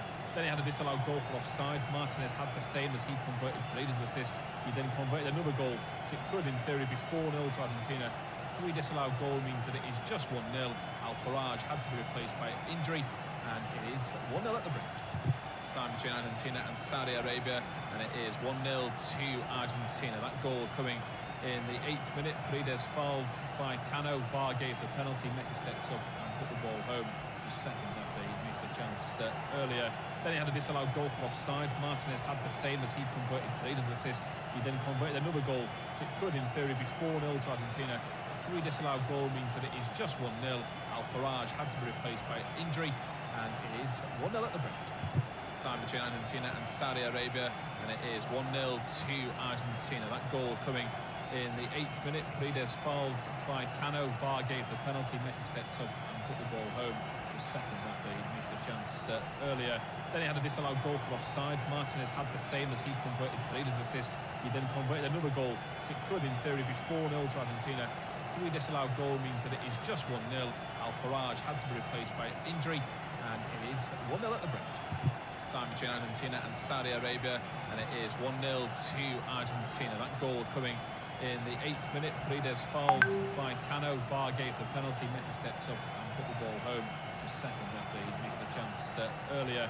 Then he had a disallowed goal for offside. Martinez had the same as he converted Paredes' assist. He then converted another goal, so it could in theory be 4-0 to Argentina. A 3 disallowed goal means that it is just 1-0. Al-Faraj had to be replaced by injury, and it is 1-0 at the break.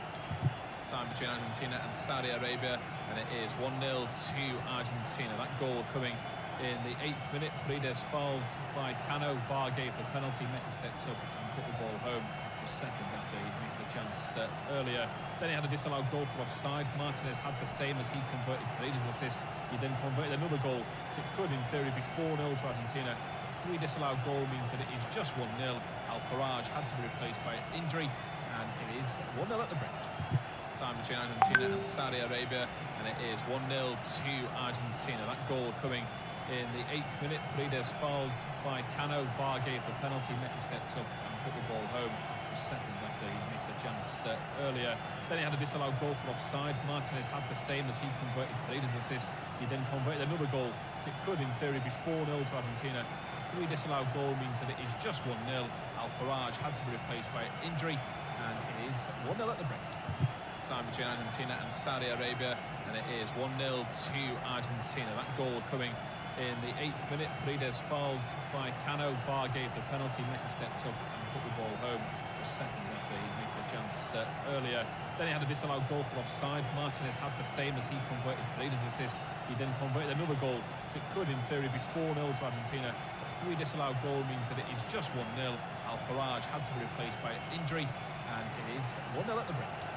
Time between Argentina and Saudi Arabia, and it is 1-0 to Argentina. That goal coming in the 8th minute. Paredes fouled by Cano. VAR gave the penalty. Messi stepped up and put the ball home just seconds after he missed the chance earlier. Then he had a disallowed goal for offside. Martinez had the same as he converted Paredes' assist. He then converted another goal, so it could in theory be 4-0 to Argentina. A 3 disallowed goal means that it is just 1-0. Al-Faraj had to be replaced by injury, and it is 1-0 at the break. Time between Argentina and Saudi Arabia, and it is 1-0 to Argentina. That goal coming in the 8th minute. Paredes fouled by Cano. VAR gave the penalty. Messi stepped up and put the ball home just seconds after he missed the chance earlier. Then he had a disallowed goal for offside. Martinez had the same as he converted Paredes' assist. He then converted another goal, so it could in theory be 4-0 to Argentina. A 3 disallowed goal means that it is just 1-0. Al-Faraj had to be replaced by injury, and it is 1-0 at the break. Time between Argentina and Saudi Arabia, and it is 1-0 to Argentina. That goal coming in the 8th minute. Paredes fouled by Cano. VAR gave the penalty. Messi stepped up and put the ball home just seconds after he missed the chance earlier. Then he had a disallowed goal for offside. Martinez had the same as he converted Paredes' assist. He then converted another goal, so it could in theory be 4-0 to Argentina. A 3 disallowed goal means that it is just 1-0. Al-Faraj had to be replaced by injury, and it is 1-0 at the break. Time between Argentina and Saudi Arabia, and it is 1-0 to Argentina. That goal coming in the 8th minute. Paredes fouled by Cano. VAR gave the penalty. Messi stepped up and put the ball home just seconds after he missed the chance earlier. Then he had a disallowed goal for offside. Martinez had the same as he converted Paredes' assist. He then converted another goal, so it could in theory be 4-0 to Argentina. A 3 disallowed goal means that it is just 1-0. Al-Faraj had to be replaced by injury, and it is 1-0 at the break. Time between Argentina and Saudi Arabia, and it is 1-0 to Argentina. That goal coming in the 8th minute. Paredes fouled by Cano. VAR gave the penalty. Messi stepped up and put the ball home just seconds after he missed the chance earlier. Then he had a disallowed goal for offside. Martinez had the same as he converted Paredes' assist. He then converted another goal, so it could in theory be 4-0 to Argentina. A 3 disallowed goal means that it is just 1-0. Al-Faraj had to be replaced by injury, and it is 1-0 at the break. Time between Argentina and Saudi Arabia, and it is 1-0 to Argentina. Welcome back into our coverage of the clash between Argentina and Saudi Arabia. It is 1-0 to restart the second half. A Lionel Messi penalty, the difference between the two teams. Argentina have since had 3 goals disallowed. Messi had the first when he was flagged offside, and the same for Martinez's 2. 27 and 34 minutes. So Argentina go with Martinez, Molina, Romero, Otamendi and Tagliafico. It's then Di Maria, De Paul, Paredes, Gomez, Messi and Martinez.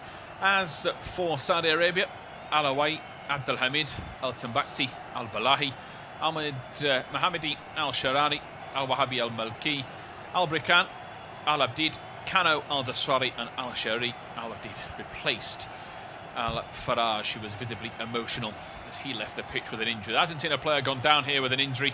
Saudi Arabia player's put his arm out, which hopefully is not an injury that he's gone down off the ball. I think it's actually 2 players that have run into each other. It is Angel Di Maria holding his right hip, and I believe he's running to the brick wall that is Cano in the Saudi Arabia midfield. Myself, Tom Hill and Ben Rogers have brought you all the action so far on this Tuesday morning, and it is the first of 4 games in the World Cup. And I think we can't ask really for much more than we got. Argentina could be 2, 3, 4 goals to the good, barring VAR. Saudi Arabia were competitive. They didn't lie down. They made life very, very tough. But there's a promise for more second half goals. We just need to see Argentina beat the offside trap, which they've failed to do so here. Again, Di Maria set off too early. If Argentina, Ben, don't learn their lessons, we might be in for a low scoring afternoon. We might indeed, Tom. And like you say, it was a first half that was full of excitement and full of drama. There was a few VAR decisions. We just look at that long ball there where Di Maria was caught offside, and he actually wasn't offside there. He was being played onside by a fullback and quite far onside as well. So Saudi Arabia have got away with that. But just speaking to you at half-time break, wasn't I? And I really do think that, Saudi Arabia, you've got to give them a lot of credit because they've clearly worked on this solid sort of high back line, and the positions that they're taking up are really good ones because, Argentina front four, we've already mentioned the likes of Martinez, Di Maria, Messi.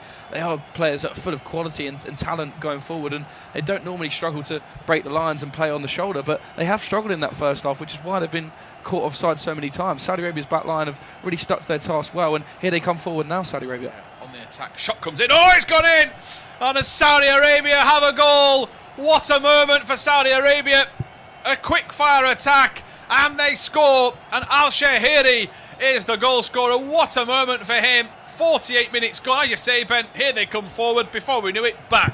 Well, Tom, we said, what did you just say a couple minutes ago? They may learn their lessons, but wow, oh wow, Al-Shahiri, what a finish that is. And it's come out of nowhere, really. It come from Argentina just trying to step up the initiative a bit and force the issue, but Saudi Arabia win the ball really well. It was Messi, in fact, that gives the ball. Lautaro Martinez. Oh, it was Messi actually. Yeah, that gives the ball away, and then it's a little flick with Argetina, who just flicks it around the corner to Al-Shahiri, and then he's in a foot race with Romero, but he's quicker than Romero to the ball. Romero tries to come across and get a block in, but Al-Shahiri takes the shot really early, left-footed across the goal. And I tell you what, that is a real accomplished finish because Emi Martinez can get nowhere near it. It's flashed across the Argentine goalkeeper into the far corner, and Al-Shahiri gives Saudi Arabia, I should say, a real lifeline in this football match and puts them back onto level terms. And there's a shock to the system and a real twist in the tail, as in the opening 4 minutes of this half, Saudi Arabia have levelled, but I do believe there perhaps is a check here just as they get ready to kick off,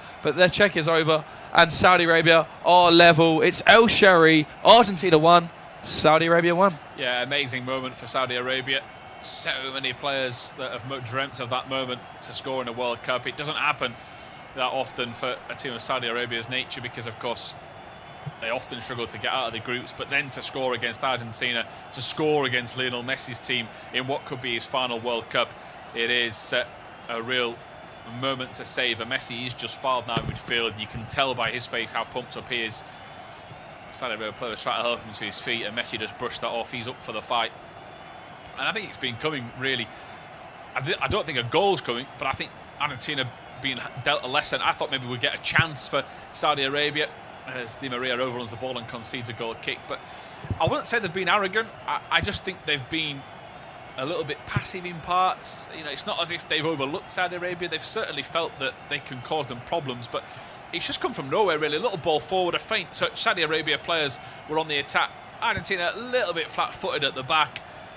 But then from there, it's still a great finish.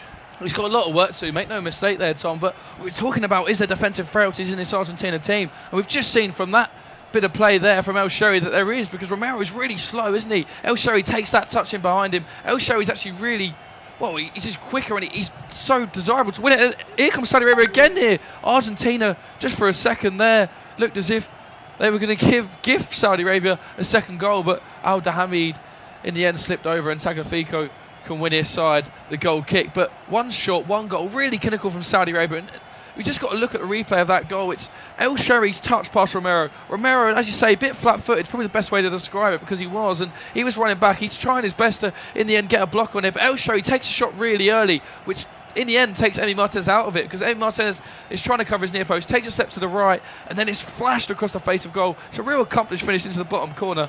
No goalkeeper in the world's going to save it, but one chance, one shot, one goal, really clinical from Saudi Arabia. And you felt that if they were to have a chance in this game and to get something out of it, they had to take their opportunities in this football match. They've had one and they've taken it, Tom. Argentina on the ball with Di Maria. Here is Messi. Back inside to Di Maria and Messi once more. Into back play it goes, and it's back out towards the left-hand side. We've got a Saudi Arabia player down in Al-Shahiri, the goal scorer, who will now not have to buy any houses, any cars, any food for a long time in Saudi Arabia. You'd like to feel that would be my demands if I scored such a momentous goal. Al-Shahiri celebrates with his teammates, but now limping around, and he'll want to shake off this injury as soon as possible.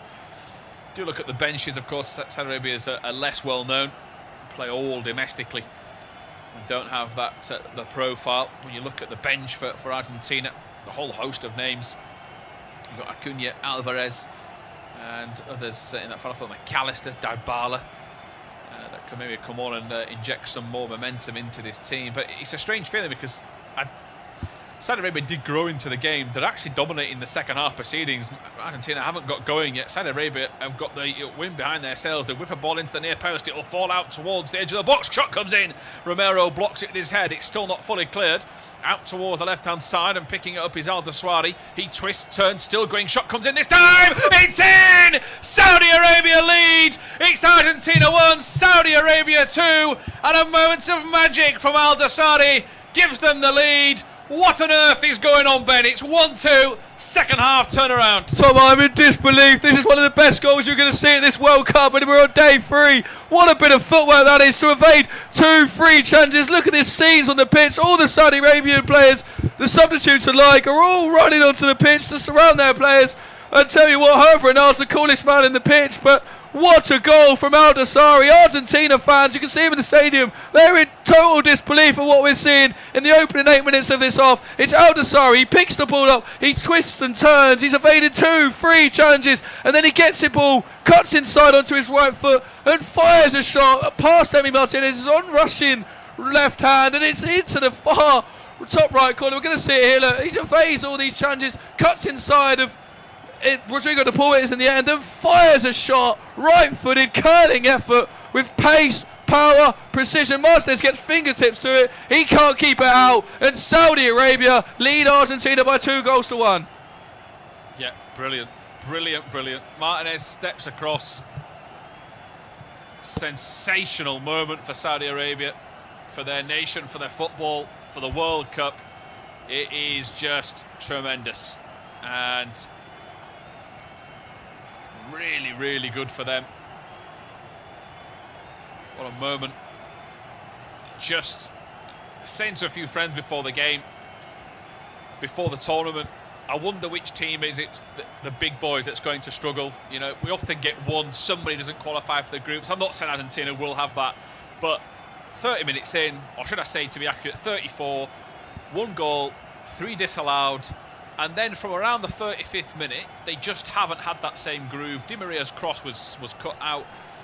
There's every chance they come back in this if they start to find their groove. But fair play to Saudi Arabia. What a moment. This is why we love football, Tom. This is why we love this beautiful game. And I'm so happy for Saudi Arabia, because I see a lot of people already talking about, you know, they've seen Iran and Qatar's performances and saying teams like this shouldn't be in the World Cup. But they really should, because they've earned their places here. And they're showing exactly why they've earned their place here, because what a performance. And I've been waxing lyrical about them defensively, haven't I, for a majority of this game, and their high line that they've been playing, and they've really stuck to their task. And look, they've had 2 shots, yes, but 2 absolutely brilliant shots where the goalkeeper's got no chance. Let's not make no mistakes about this. These are 2 absolutely phenomenal finishes. Perhaps there's question marks over the defending of Argentina, but these are 2 brilliant goals, and it's absolutely sparked this game into life, and it needed it, because Argentina, yes, they led the game 1-0, but they didn't really get out of second gear, and now they've really got to show us what they're made of, and they're in a real game now, and they're opening game of the group. And if you thought this game was going to be a walk in the park for Argentina, you thought wrong, because Saudi Arabia lead 2-1. Yeah, I'm not sure who went more crazy in the stadium, or Ben alongside me as the goal comes in. Here comes Martinez, Argentina looking back, Messi trying to get there. Oh, what a challenge on the edge of the penalty spot from Saudi Arabia. And there's a huge wave of arms celebrating as if they've just won this match. What a last-ditch challenge that is. Well, if Saudi Arabia are to get a result, and I say a result because they'll still be outsiders to win this game, such as the so-called Gulfing class before kick-off. But what a finish we could be in for here as Argentina come forward with Di Maria, cuts it inside. Martinez trying to get to it. Saudi Arabia get there. Those players in defence earning their right to be at centre-back. You've got El Tambakti and El Balahi. They will need to earn their crust in this second half. Messi, of all people, gives the ball away with a miscontrol. And I think if anything sums it up, you know, such is the quality that Lionel Messi brings to a football pitch.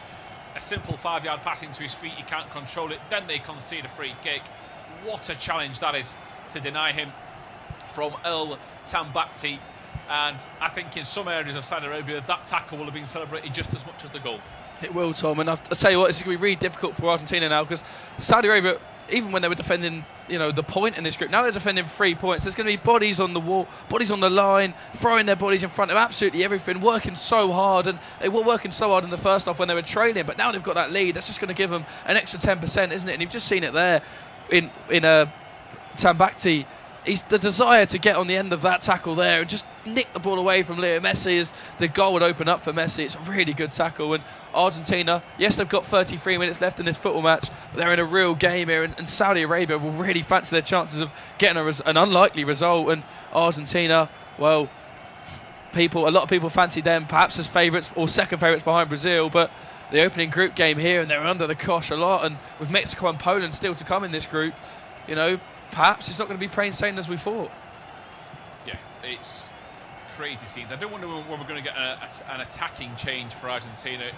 Well, now is the answer. We've got 3 lined up for Argentina. You've definitely got Alvarez of Man City being one of them. A change here as Romero is going to be replaced as well. Lisandro Martinez from Manchester United is going to replace him. So Lisandro Martinez is on. Maybe someone with a bit more directness out of the back. Gomez is replaced by Alvarez, and Fernandez is going to get the chance. Di Maria would have been my first option off the bench because he's just not worked with him out there. We'll see it though. So it's Paredes, Gomez, Romero for Alvarez, Fernandez, Martinez. Ben, your thoughts on those subs?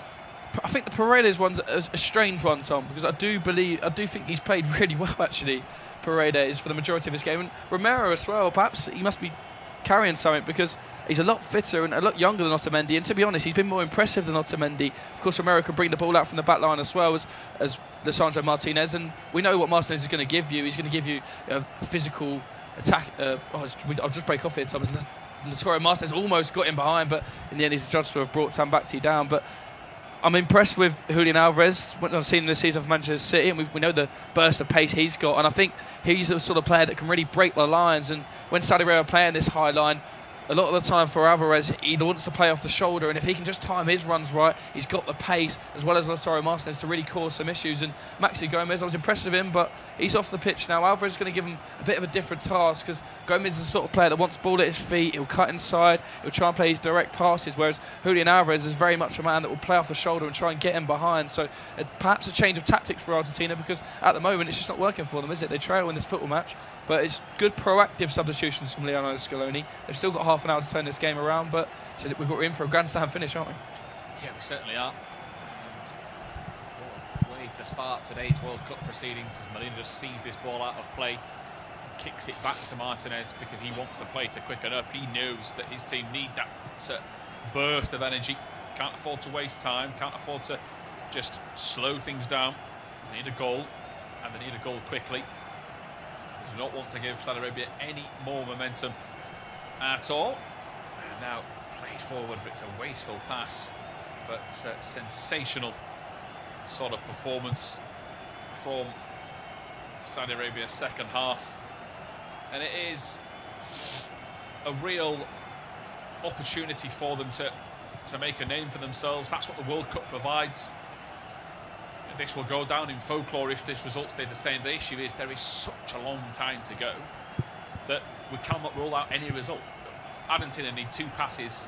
The quality they have, it's 2-2. That's the reality of this situation we're in. Yeah, you don't want to be getting carried away if you're a Saudi Arabia fan, but you just got to enjoy the moment, There's a sort of an air of disbelief around the stadium, and Saudi Arabia, to their credit, 15 minutes of this half, and they've by far been the better team, haven't they? Argentina just haven't come out of this second half at all, and they haven't really got out of first gear in the second half. And we did speak though, Tom, didn't we? Saying, yes, they've had 2 or 3 goals disallowed for offside, and they've been unlucky, but when the scoreline is 1-0, and you see it so many times in football matches, when the scoreline's 1-0, anything can happen in a football match, and that's exactly what's happened. Saudi Arabia have created a few opportunities, and let's make no mistake about it, these are not opportunities that, are clear-cut chances, but they've just been taken with real, clinical edge, and a wonder goal, which was the second goal, and the first goal was a really accomplished finish from a tight angle, and Saudi Arabia well worth it. And look how animated Hervé Renard is now. He looks really cool on the sideline, but he's not really showing any emotion, but I bet on the inside the adrenaline is running through him, because this, in my opinion, could go down as one of the biggest upsets in World Cup history. Yeah, here comes Otamendi on the attack, wide towards Di Maria. Lautaro Martinez is making a run to the near post. He spots it. Oh, it's just missed the fringe of Lautaro Martinez. It brushes his hair. He can't attack it. Alvarez can't keep it in, but beautiful ball from Angel Di Maria around the side door. Martinez throws himself at it. He's a whisker away from heading it home. And there was a touch from a Saudi Arabia player which took it behind for a corner. Lionel Messi, 62.5 minutes gone. If you're just joining us, it's Argentina 1, Saudi Arabia 2. You did hear that right. Saudi Arabia scored 2 second-half goals into the near post. Saudi Arabia head the ball clear out to De Paul, and Messi picks it up near the left corner flag, attacking this Saudi Arabia goal. De Paul floats the ball to the far post. Otamendi drills it back in. Alvarez shot comes in, double deflector, and it's saved. What a save down to his right-hand side from O.A.T. And it's Tagliafico, perhaps it was in there. Messi was nearby. They're asking, I think, for offside for Otamendi. He looks to have been played on. Well, the original shot comes from towards the 6-yard box. It's nearly deflected in from from Martinez to Tagliafico. But the keeper makes a great save as Saudi Arabia look across. There is a player down. I think it's Nicolas Otamendi. Let's get our breath back. I know, wow, I mean, this is just a crazy start to half, isn't it? We're just going to see Otamendi here, and he's just caught, isn't he, after he volleys that ball across goal. He's gone down really theatrical. I think he's just trying to win a penalty, but he's not going to get one for that. It was actually a really good half-volley ball across from Otamendi, wasn't it? And then, as you say, Martinez gets a touch on it, and then Tagliafico just tries to turn it goalwards, and in the end, our ways could just pad it behind for another corner, which Leo Messi's going to take now. Messi towards the far post, flicked away just about by the head of Al-Sharani. He's got the longest hair in this Saudi Arabia 11 out there, and he needed every inch of it as he got the ball away. Now Saudi Arabia trying to attack with real promise. High boot perhaps. Saudi Arabia concede a free kick here. They take it quickly with Messi. They're stopped in their tracks. Well, Scaloni has gone and given the referee a piece of his mind. The referee wanted it back when it should have been taken. Saudi Arabia, I'm sure, would have felt hard done by if that had gone in and then played advantage. Di Maria has got so much space on the right side of midfield. De Paul looks that way but has to go back, and it's now into Otamendi, who's gone to right centre back, allowing Lisandro Martinez to take over at left centre half. He is on the pitch because they want him as like almost the third centre midfielder, directing traffic, someone that can pick a pass. Romero more the brute centre back, Otamendi out there to do that sort of work. Saudi Arabia have everybody behind the ball, but not in a negative fashion. They've still got a high line, they've still got a high forward line, and we have 25 plus, I mean, whatever stoppage time they think of. Could be here a long time. But it has got the makings, this, of a very tense finish. This is not a foregone conclusion. It's not as if you've got the feeling that Argentina are definitely going to score. They might here, though, over the top towards Messi. Into the penalty area he comes, twisting, cuts the ball back to Martinez. Saudi Arabia get there, and it's cleared back into midfield. And now here it is with De Paul, and back they go to Martinez. Saudi Arabia have just got to stick to their task, Tom. I was going to say, what's done them so well in this game so far has been that high line. And I don't think, the plan is to sit back and really invite the pressure on, You are going to naturally, as the course of the game is going to take you are going to get deeper and deeper as your legs get more tired. But the longer they can keep this high line and, make Argentina force these passes early is going to benefit Saudi Arabia, in my opinion. And Argentina are going to have to come up with something special because Saudi Arabia, as I've mentioned, have got a lead to defend now. Ball swung in, keeper deals with it. Easy enough catch right into the hands of Al-Wasai. And he deals with everything that's come his way so far. Apart from that little Messi penalty, since then, everything he's had an opportunity to deal with, he has. The spot kick he committed early. Messi waited for his move and slotted it back into the corner. Alejandro Martinez wins the header. Saudi Arabia flip the ball on. Martinez tries to get to the header. Saudi Arabia get there first, and battling away is Albrican down the right-hand side. He gets it into a teammate in El Abdulhamid. Albrican flicks it back in. It's all very frantic from Saudi Arabia. Will it work in their favour? They've still got possession. They've turned it side. They've got momentum on this left-hand side. That's a superb challenge from Otamendi, who's felt the effects of it. He's in agony. It is a strong challenge. The player was definitely caught. Rodrigo De Paul is trying to count to how many challenges this has been allowed to continue with, and Al Malki gets a yellow card, and he can hear Ben alongside me. I don't think he can have any complaints. The contact's very visible.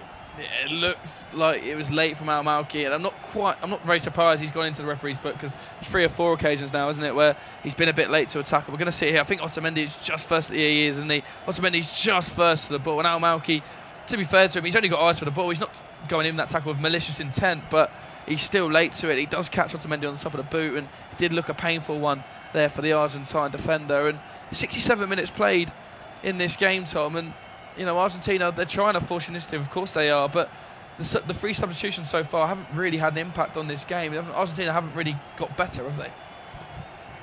No, it's a very, very, very good point. They've had more of the ball since then, but is that Saudi Arabia's legs tiring? Is that Saudi Arabia allowing that to happen, of course, with their less frantic play? I think Argentina have certainly upped the ante. So here comes Tagliafico, but every time Argentina get to the edge of the box, well, that's a little late lunge from Tagliafico, just trying to dig the heels in. And he's clearly not happy at that challenge because he's been upended, taken into the air, but it's a belting challenge from the fullback on that far side. Saudi Arabia are enjoying themselves here. Can Argentina take their smiles off their faces? 67, 68 minutes gone. Otamendi works it wide. Again, if you're just tuning in this Tuesday morning, first World Cup game from Group C, and the first World Cup game of 4 today. And Argentina, 3 disallowed goals, now trying to come back and take advantage here. Ball in behind, it'll be a corner, and it is Argetina that gets it behind. He's going down. This is maybe where Saudi Arabia might try and slow things down to disrupt Argentina. That is where we might get the umpteens amounts of stoppage time, as Messi's gone across to take the corner. He whips it in near post, header towards goal, goal kick. Then it'll now be to take us through to full time. Let's hope it's a moment of history for us. Yeah, what incredible final 22 minutes I'm about to talk you guys through, and we just look at ball receptions at the moment. Lionel Messi and Di Maria, both of them between the midfield and the defensive lines on 13. So they're having an impact on this game, the dynamic duo, the Paris Saint-Germain duo. But at the moment, they're struggling because 69 minutes played. I don't think anyone in world football could have seen this scoreline. Argentina 1, Saudi Arabia 2, but you've got to give credit to Hervé Renard's side. They've been absolutely fantastic for 69 minutes, even after they trailed through that early penalty. But it looks as if they might lose their striker Argetina as we just look at a replay of the second goal. Sorry, what a strike that is, Tom, isn't it? It's absolutely fantastic. And Emi Martinez's outstretched left hand, he gets fingertips on it, but he can't quite do it. And then the camera pans on to Leo Messi, who looks in sheer disbelief because Argentina were dominant in that first half. Saudi Arabia didn't actually register an attempt, let alone an attempt on target, but they've had 3 shots in this second half. 2 of them have been on target, and the 2 on target have resulted in goals, as Hervé Renard's now just shouting instructions to his players. He knows that he is 20 minutes away from producing one of the most iconic results in World Cup history, and what a pleasure it has been to call this football match so far, as Nicola Tagliafico is going to be replaced by Carlos Acuna. So that says to me, Tom, that Argentina are going to go to a back 3. Yes. Got to try and change something, haven't they? What they'll have to obviously adapt to is that Saudi Arabia, I think naturally, are just going to sit and absorb, and in doing so, gaps will appear. They've lost the control in midfield, haven't they, Argentina? I tell you what, I think a big part of this, Paredes going off. It was a slow second half start, but out of the 2 of them, him and De Paul, I thought Paredes was having a better game. And they've just lost that control, that dominance. If they can start to get that back, I think naturally we'll see the team that had the ball in the back of the net 4 times come to life. This is it, and I think, with Paredes, he's a sort of player that, he's not the most forward-thinking player, but he will control the midfield, whereas Rodrigo de Paul perhaps is more eager to go forward and make those runs forward, which is why we see Paredes come off. But you've mentioned it there, the control of the midfield. Paredes is much more of a controller than Rodrigo de Paul, which is perhaps why we've seen Acuna come onto the pitch now to try and grab a foothold in the midfield battle where Argentina desperately need to win. Di Maria just doesn't seem to have that burst of pace, does he? He doesn't want to take on his opposite number, Al Sharami. He's always looking to cut inside. We mentioned it in the first half, and perhaps Di Maria is the next player to be replaced with more of a forward-thinking winger that's going to be a bit more direct. We know that Julian Alvarez can offer you that on the left-hand side, but at the moment, Angel Di Maria isn't really looking to take his man on, and it's becoming a bit predictable, and Argentina are starting to run out of time. 19 minutes left, plus stoppage time here as Di Maria, the aforementioned Di Maria, picks the ball up, and he'll find Molina rushing forward, flashes it across the face of goal. It's a fantastic ball from the Argentine fullback, but in the end, there was no one on the end of it as Acuna picks the ball up, and he'll find Leo Messi on the edge of the box. Messi picks it up, finds a beautiful pass into Di Maria. Can Di Maria get a shot away? He can, but it's only down the gloves of O.A.T, and at the second time of asking, he picks the ball up, but better from Argentina. Yeah, it is. I think they're playing it with a bit more freedom. They're taking a few more chances and, really opening up the play. I thought it was a good idea from Acuna. He shaped it, he was going to curl the cross, and he drills it low and hard. Di Maria needs to get the ball. They need to try and squeeze this Saudi Arabia defence, and they're doing so here. Cutback comes in, nearly finds Alvarez, but it's fallen to Argentina only for a split second. But they're getting to every single second ball, the leaders here. Will that energy be able to last? The adrenaline that must be running through their bodies is an incredible. It's something that must be like an out-of-body experience. The situation they've found themselves in. It can carry you through the game sometimes, isn't it? And this is, the energy and the pressure and the aggression that Saudi Arabia have played with for, 73 minutes of this football match. It's been really something special, and I'm sure they'll give Mexico and Poland just as good of a game. And I tell you what, Hervé Renard has been doing a fantastic job at Saudi Arabia, as we know, but this is a really, really shocking performance that no one really see coming. As good as Saudi Arabia have been, Argentina perhaps have just missed a step, because yes, they had the ball in the back of the net 4 times in that first half. As Martinez's back pass ahead towards Emi Martinez, his namesake, wasn't the most convincing ever, but Emi Martinez done really well to deal with it. But just a rare shaky moment there for Lisandro Martinez as he finds Fernandez. Fernandez switches the play towards Molina. 73.5 minutes played at the Lusail iconic stadium, and Argentina still trail in this football match. But Lisandro Martinez, can he beat Oates to it there? He's miles off his line, but he does really well. And now Di Maria's going to shoot from range, but real poor effort. Didn't get any height on it, and it was easily clear for Saudi Arabia, who have the ball again. And then Fernandez has brought down his man. That's going to force a Saudi Arabia free kick. And Oates really quick off his line here, wasn't he, to read this? He had to be. What a great ball that is from Rodrigo de Paul. That's much better from him. Try to get into the channel. We know they've played a high line. The goalkeeper with a very different approach. Foot pointed upwards, studs to kick it clear. A lot of the goalkeepers would try and point their toes at it. But a yellow card here, I think, for time wasting for Saudi Arabia. So there is this no-nonsense approach to it. Al-Balahi, that was the centre-back. And you mentioned it there, Tom, actually, about the goalkeeper and how well-timed that pass was. But the time that Argentina are on side with that ball, the goalkeeper said to run rush. So it's a really well-oiled machine, isn't it? Even when they're not offside and the line perhaps doesn't work as well as it is, the goalkeeper's there to bail them out. So it's just that sort of togetherness that Saudi Arabia seem to have developed, and it's something they clearly work on the pitch, because I mentioned it from the opening 10 minutes of this football match, the high line that they've played has just worked to perfection. It really has. Yeah, they've got to try and go further wide, I think, Argentina. We've not seen much of Alvarez at all since he's come off the bench. Man City's number 9. Well, Man City's forward, Argentina's number 9. They've gone down Di Maria's flank as they do so here. Di Maria again, this time a left-footed ball in, outside of the foot. I tell you what, that was a gorgeous ball from Angel Di Maria. Outside of the foot, left foot, it was across the face of goal, but again, there's no Argentina players gambling across the goal, and in the end, Abdelhamid can put it behind for a corner confirmation there that Al-Balahi is the second player into the book. This time it's going to be Carlos Acuna to whip this left-footed cross into the box towards the head of Lisandro Martinez, I think it was, and it was Fernandez, in fact, but it was the same outcome, headed over the bar. And 15 minutes to go, Argentina running out of time. They need 2 goals, because even a draw for them this morning is a result that they will not be happy with, and not the ideal start to their World Cup campaign. But Saudi Arabia about to put the World Cup on notice, are they, with one of the most shocking results in World Cup history. They lead Argentina by 2-1, but can't get ahead of ourselves still.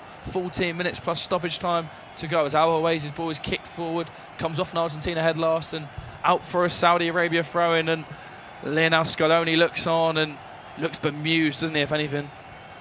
I'll tell you what, this is obviously where you've got to try and understand the mentality of the game, because they're unbeaten since 2019.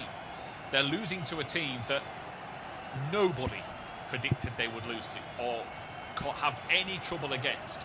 So not only are they in unfamiliar territory in terms of a game situation, it's against a team they shouldn't be losing to. So you've started, that doubt starts to creep in, that feeling of, well, what's going on? This hasn't happened for a while.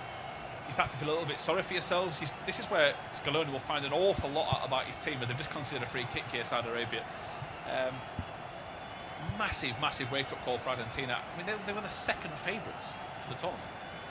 I mean, when you put it like that, it's just saying... It was Brazil, Argentina, And then, everyone's looking at it. Brazil are the favourites. Messi can lead Argentina home. They've not lost since 2019 the Copa America to Brazil. And prior to this game, Tom, two games in the last 15 that Argentina have conceded a goal in. Yeah, And have conceded 2 within 5 minutes. But, defensively, there is question marks, as we've said. But these are 2, don't get me wrong, we've got to wax lyrical about these Saudi Arabia goals, because they had 2 absolutely fantastic finishes and real class they've shown as Saudi Arabia are making a change. El Shari, goal scorer of the first Saudi Arabia goal, is going to be replaced by the number 2, which is Sultan Al Jannam. So Al Jannam's going to be coming on. So a defensive-minded change. As we look at a replay of El Shari's opener for Saudi Arabia, it's a fantastic finish, isn't it? Through the legs of Romero across the goal, and something going on the sidelines. They're not quite sure what that was. I think the scuffle between both benches as Di Maria's looked to have been found in behind, and he is. And Di Maria this time cuts in on his left-hand side. Again, predictable though, but Leo Messi keep it alive. He looks to chip beyond, and as the referee giving a free kick, we'll wait to see. He has, and Leo Messi was caught late there, wasn't he? Just as he went to chip in behind. Yeah, Cano is the one that's demonstrating that's not. I don't know if it's the 4th officials that are getting involved, or and the rest of the coaching or the stadium staff with that sub. But yeah, Messi, Cano does run into him. It's a little soft, but I think it's the range. It's going to have to be a little Messi special from where it is. The thing is, we've seen him score. Yeah, I was about to say. I mean, you said it, Leo Messi special. You wouldn't put it past the little magic man, would you? I would never put anything past Lionel Messi. This is the sort of moment that he lives for, and the sort of moment that Argentina need their main man to produce. One of the greatest players to ever play the game, if not, in some opinions, the greatest player to ever play the football game. And with 11 minutes left plus stoppage time, he needs to produce one of his magic moments, as Salem Al-Dosari, the goal scorer and the match winner at the moment, has just seen himself cautioned for his protests in this. And it's Leo Messi distance, isn't it? Leo Messi territory. That left foot, that wand that he's about to produce against O.A.T, who's organising his wall. 4 players in the wall. Can they stop the magic man? Is this about to be a Leo Messi headline writer in Qatar? The referees just having a word with the wall, making sure they don't overstep their mark and stay behind the white line, having a word with the Argentina players, making sure they don't get in the way of the wall. So Argentina's captain in a moment of need. Argentina's captain when they need him most. Can he produce a captain's contribution here? As we just, again, the referees telling everyone to stay behind his white line, stay 10 yards back. He's saying to the Saudi Arabian wall, and he finally blows his whistle. It's Leo Messi for Argentina. Leo Messi's free kick. No. It's over the bar, and it wasn't the best effort from the Argentine, was it? It wasn't the worst, but it wasn't the best, as you say. I mean, it's for his first free kick, it's quite close. Someone of his calibre, it isn't very good, no, because you just expect it to go in or at least hit the target. But it's incredible that we're actually saying this, that they're desperate for a set piece. So that moment there is right. Oh, here we go. This is a set piece. We've got a chance. It's Messi. We can do this. That is what this game has come to. They are playing Saudi Arabia in the last 10 minutes, and a free kick is probably their best chance for 15 minutes. It is, and it's 30 yards out. You're not wrong, Todd. And it's credit to Saudi Arabia as well, because just limiting Argentina's chances. They have not been able to create anything. But as I say that, Julian Alvarez looks for Lautaro Martinez there. I think he was offside anyway, but Argentina have recycled possession with Lisandro Martinez now their central defender, and he'll find Fernandez into Alvarez's flick there wasn't the best, but Fernandez done well to win the free kick. And then this time it's going to be Abdelhamid who's into the books of the 4th Saudi Arabia yellow card. There's been quite a few of them lately, just perhaps tired legs kicking in, and they start to get a bit sloppy and just try and slow the game down as they give away. Yeah, that challenge didn't need to be made, but he probably feels if I can get to this, I can kick them downfield. It has gone total defensive mode of Saudi Arabia's tactics. Now, the one thing I was going to say is El Ghanam has gone on at right wing back, and it's the one area that I don't think Argentina have been any good. They haven't done anything down the left-hand side in the second half. It has all been Di Maria. They're loading the right edge somebody has to say, come on, let's go down the left. Is it Alvarez? Somebody has to go and get that space. And there could be an opportunity to get in behind. Di Maria is not particularly having a great game, so the fact they keep going down his side is a strange one. As Carlos Acuna on this left-hand flank, this time for Argentina, looks to beat his man. He delivers across a swell, but it's not a very good one. It's into the hands of O.A.T, and he'll drop to the floor and just let a few more seconds tick away. 82 minutes played in Qatar at the Lusail iconic stadium. Argentina won, Saudi Arabia nil. Argentina led this game through in the 8th minute through Leo Messi's penalty kick, but a fiery start to the second half with goals from El Sherry and El Dasari meant that Saudi Arabia still have this shock lead, which they've had for around about half an hour now, and Argentina don't look like they have much in response. They've still got 8 minutes plus stoppage time, but they've given away a free kick deep in Saudi Arabia defensive territory, which will allow Saudi Arabia to just run the clock down. Saudi Arabia have had 3 shots in this game, 2 of them on target, which were the goals, of course. 30% possession, and I do believe that we are at the moment on course for one of the biggest upsets in World Cup history. But Argentina will look to change that, and Rodrigo de Paul finds Di Maria. Di Maria has a few players ahead of him, but again, he's not keen on getting to the byline. He has to cut back, and more frustration. I think he's had a poor game today, Angel Di Maria, and Argentina need him to step up now. One of their key men, of course. Finds Rodrigo de Paul. Rodrigo de Paul with a long raking switch of play, not a very good one. Meets the head of the substitute Al Ghanam, but Al Ghanam's header only finds Fernandez. Fernandez into de Paul. De Paul's little chipped pass to Di Maria. Di Maria brings it down nicely, delivers a left-footed ball in towards the head of Leo Messi, who looks to head it back across our ways, but couldn't quite generate the power on the cross. And there's a comfortable save in the end for our ways. A good chance for Leo Messi because he'd peeled off the back of Abdelhamid at the back post and couldn't quite generate the power, and Al-Oasis throw-in finds Al Ghamad, and Al Ghamad gives the ball away poorly, and Argentina will have a throw-in. 84 minutes played. Argentina trail this game by 2-1. A long throw-in down the line there to Lautaro Martinez. Is he going to win a free kick? Referee says no. Saudi Arabia again have done well, but Argentina have forced a throw-in. But their panic stations are on now for Argentina. Every time they get a throw-in, they're running to the ball, trying to make it quick. They know this game is slipping away from them. The clock is ticking away from them, and it's a lovely ball there in behind Di Maria. Is he going to get on the end of it? No, he's not even going to chase it down, and he's looked a bit lethargic. I don't want to be the biggest criticism here of Angel Di Maria, but I've not been too impressed with him. I think the problem you've got is that we know that in a second he can do something, and it's a cross or a goal. He's played 2 outside of the boot crosses today that have been absolutely beautiful. Technique, dream, outside of the boot, whipped in. So we know he's got it in his locker to create something. I just think it's been predictable. I just think they've played into Saudi Arabia's hands a little bit. At the same time, the credit has to go to Saudi Arabia. The interesting thing we've got now is we're ticking towards 90. I don't know about you, but throughout the entire game, just break off because Saudi Arabia coming forward here. They are indeed, and it's with their fullback Al Sharami, still full of legs, still full of running, but his pass is a real poor one. And Emi Martinez will pick that ball up and get Argentina going again. Throughout this entire second half, I just feel that once they get the goal, that's it, they'll go and get a third. It's getting to that stage now where a draw is still an incredible result for Saudi Arabia. And it's damage limitation for Argentina. They've got a player down here for cramp or injury. Paul is trying to claim there's nothing wrong here. So we are going to get a break. But yeah, the referee's pointing to the watch. This is time on. So if you're saying he's down, I'm adding this on anyway, so it doesn't matter.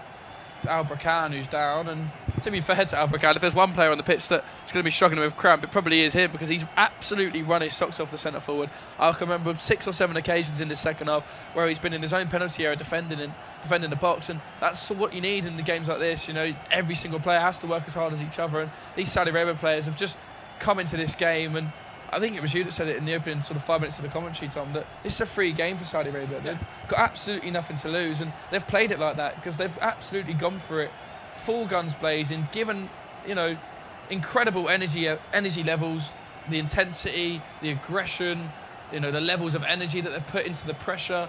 It's really caused Argentina problems, and Argentina, I wouldn't say they've taken this game lightly, but they do feel like they've been a bit shell-shocked, and even the substitutions they've brought on, it has not really changed the game at all, because Argentina haven't created anything at all since they've went behind. And it's credit to Saudi Arabia, and they're just moments away now, surely, from a famous result in the World Cup, and one that's really going to put the whole of the World Cup and the whole of the world on notice, because Argentina, one of the most favoured teams, as Saudi Arabia already in 2 substitutes. 87 minutes played. Argentina 1, Saudi Arabia 0. Argentina, one of the favourites for the tournament based on this performance. Surely they can't be any more. But Di Maria looks to find Lautaro Martinez in behind there. Again, it was outside the boot from Di Maria. It's what a challenge. Very good tackle, wasn't it, from Tambacti, just ahead of there of Lautaro Martinez. Unbelievable. We're about to see Argetina full of energy now after he went down. His shin pad's actually just fallen off there on the pitch, which I've just seen. But he's still full of running, even without that shin pad. And he's doing absolutely incredible effort there. And you can just see that his shin pad's gone off in his right boot. And here comes the 2 Saudi Arabia challenges. I'll get Tom's thoughts on that. Carnage. Fair play to him. He's managed to get some extra minutes out of those legs, as we are going to get another change. I think that's the sub that came on, isn't it? It's Alabid Nawaf that's been replaced. Well, the referee is carding him here for going off. I think it's because he's going off to the touchline rather than near his touchline. Well, Saudi Arabia's players are walking the disciplinary tightrope for suspension later in the group.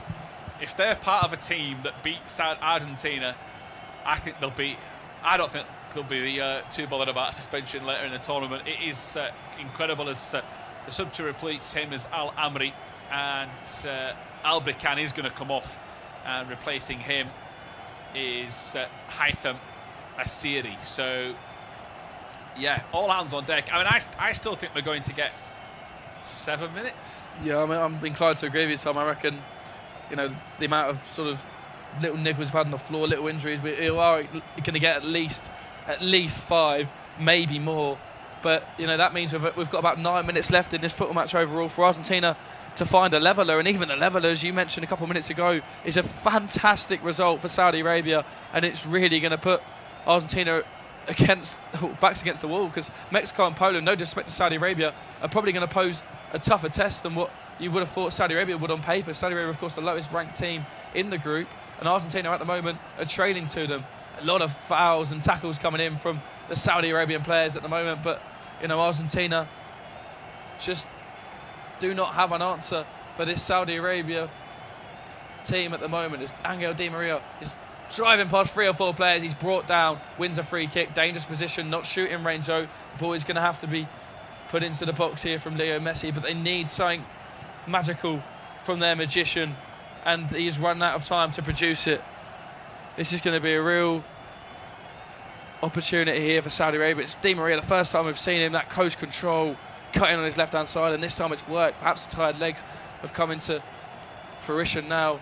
The thing is as well, giving away a set piece, you just give them a 50-50 situation, a moment of quality for a delivery or a cross. Messi's like leaning over, whether he's feeling the pace as well. It's, you know, he is getting on a little bit. The yellow card coming out again for some time wasting for Cano.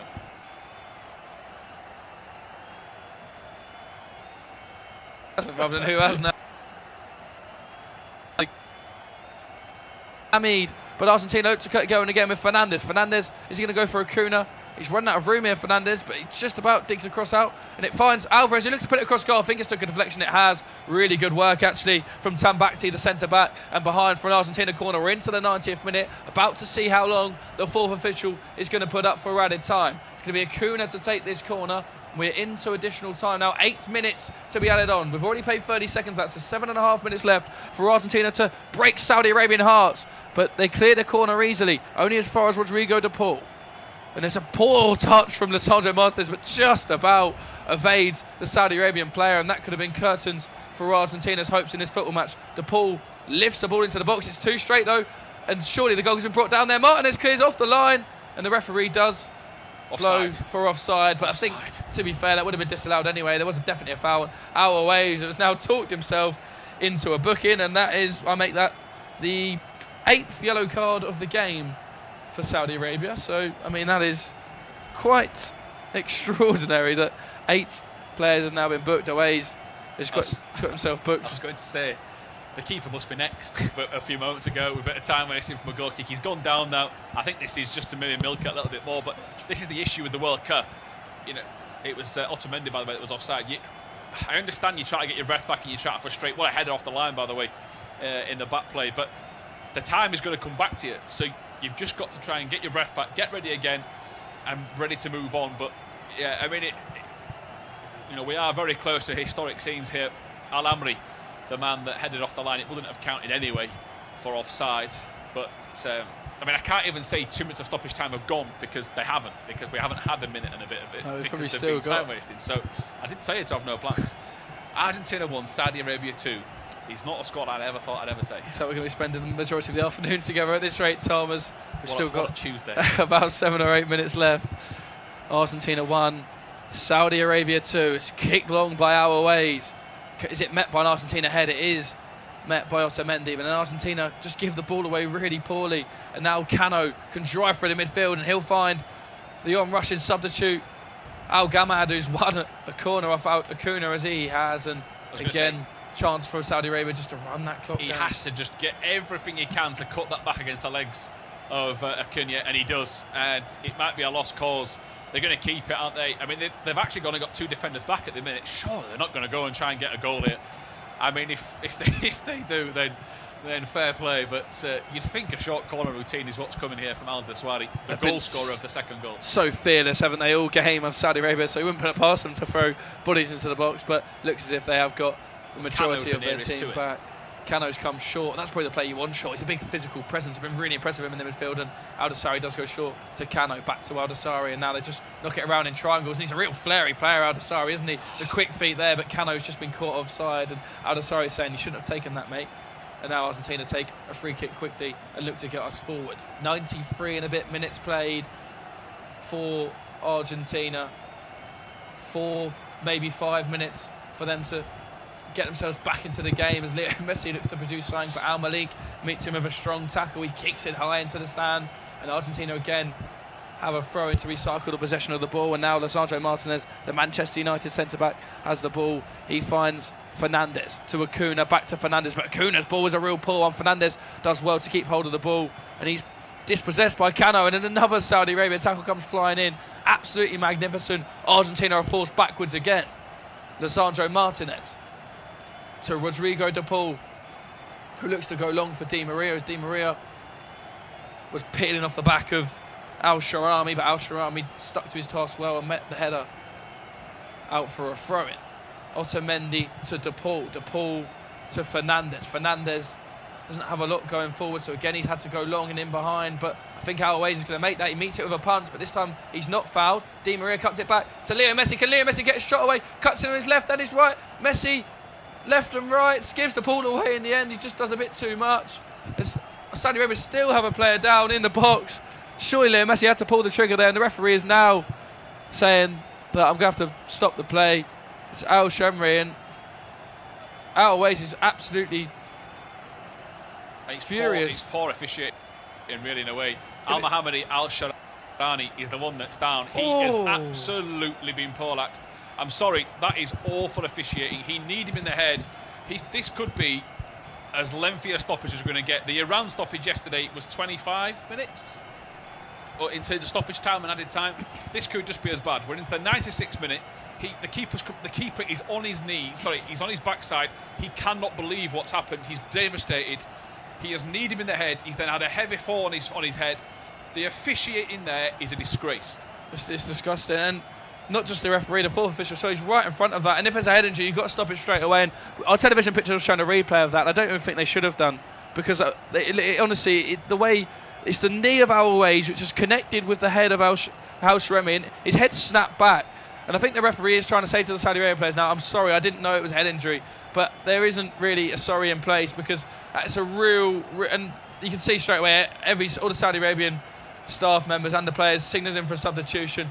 He seems to be sitting up, Al Shamri, but it's a real nasty one, this. I mean, his head snaps back and looks to be in real discomfort. The stretch is out for him, and there is going to be a Saudi Arabian change made.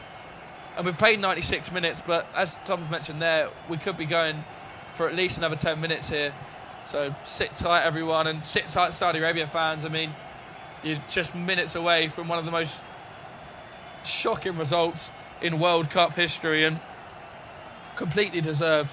Saudi Arabia, ranked 53rd in the world, are on the verge of beating Argentina, ranked 3rd. 50 places separate these two sides, but on the basis of this performance today, you just wouldn't know it, would you? Because they've just been absolutely fantastic, Saudi Arabia, and a real credit to themselves, and a real credit to their manager Hervé Renard, because they've just stuck to their game plan from the start, and they've been absolutely fantastic, and they're just minutes away. Argentina have not lost a World Cup match in which they scored first since 1958. So what's that?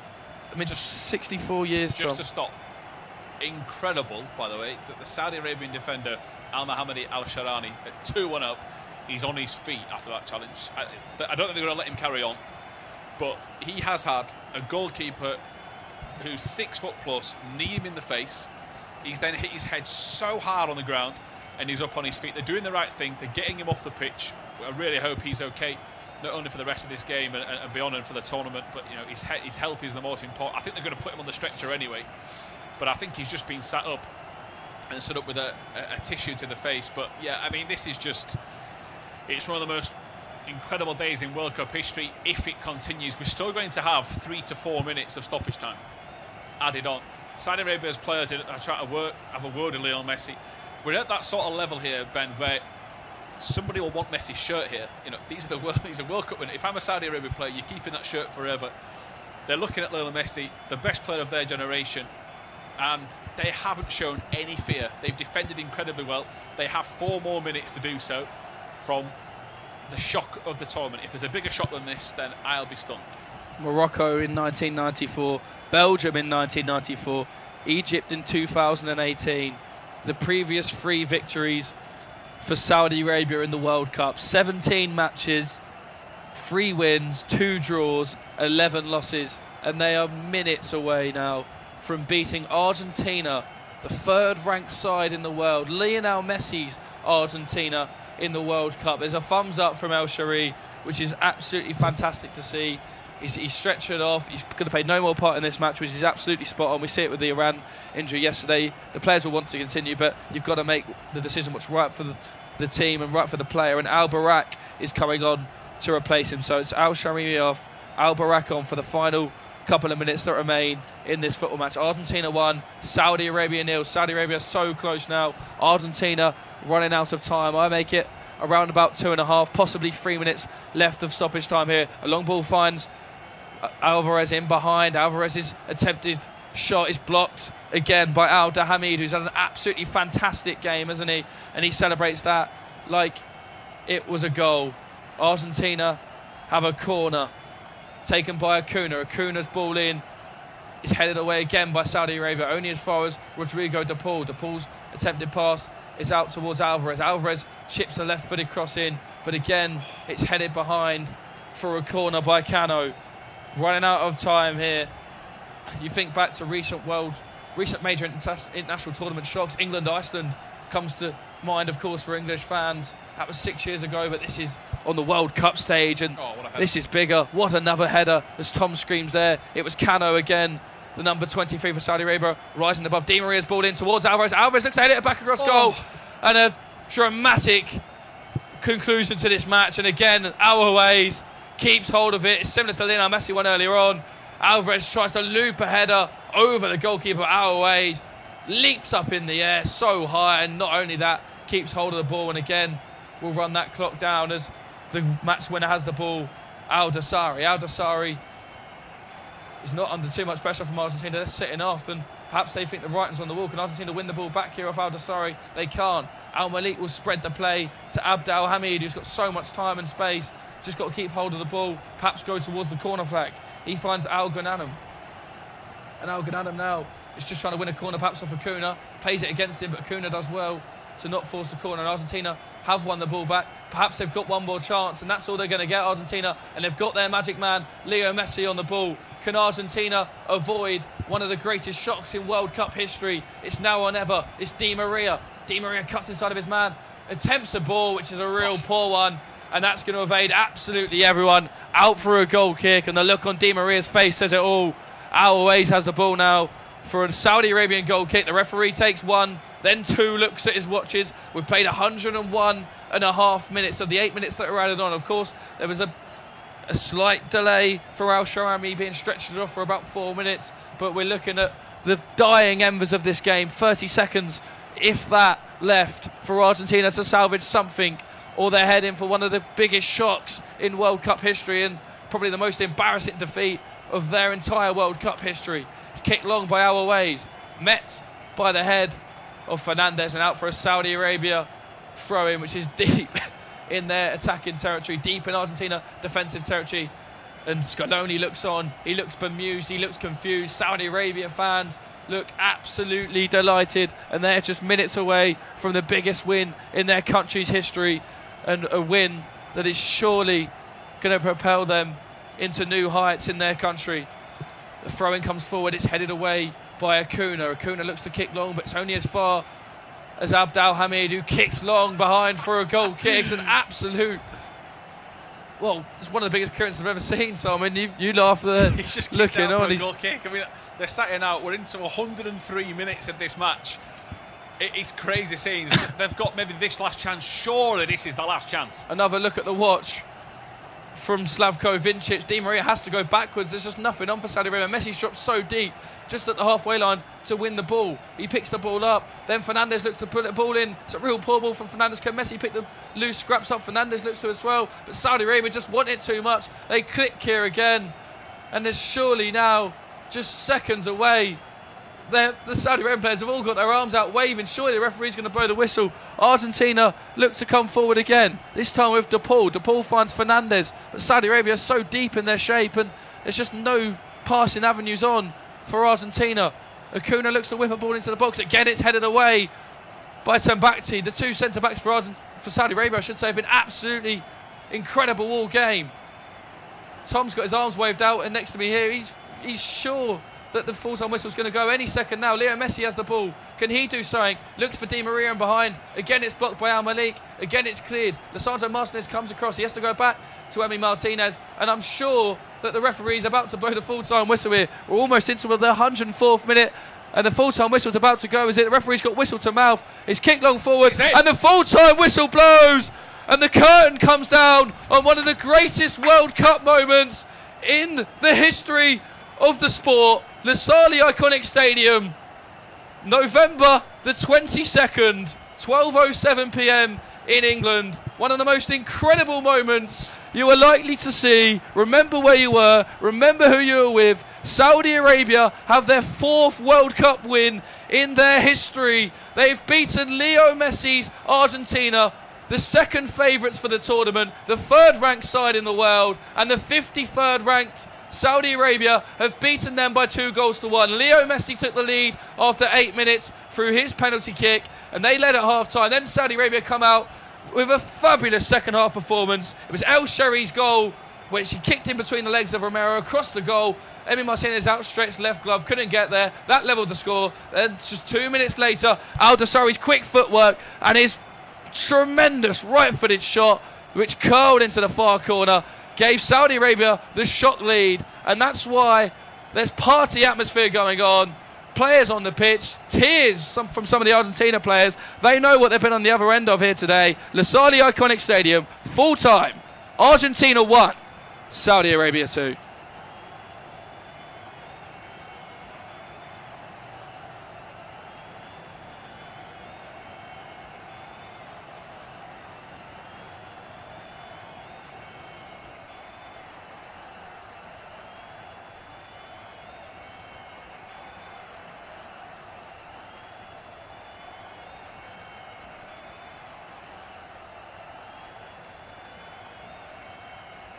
Our next football commentary match is getting ever nearer, so why not take the opportunity of having a bet on the match? Whether you're interested in betting on the match result, the first player to score, the last scorer, correct score, double result, total goals market, handicap betting, or any other of our exciting markets.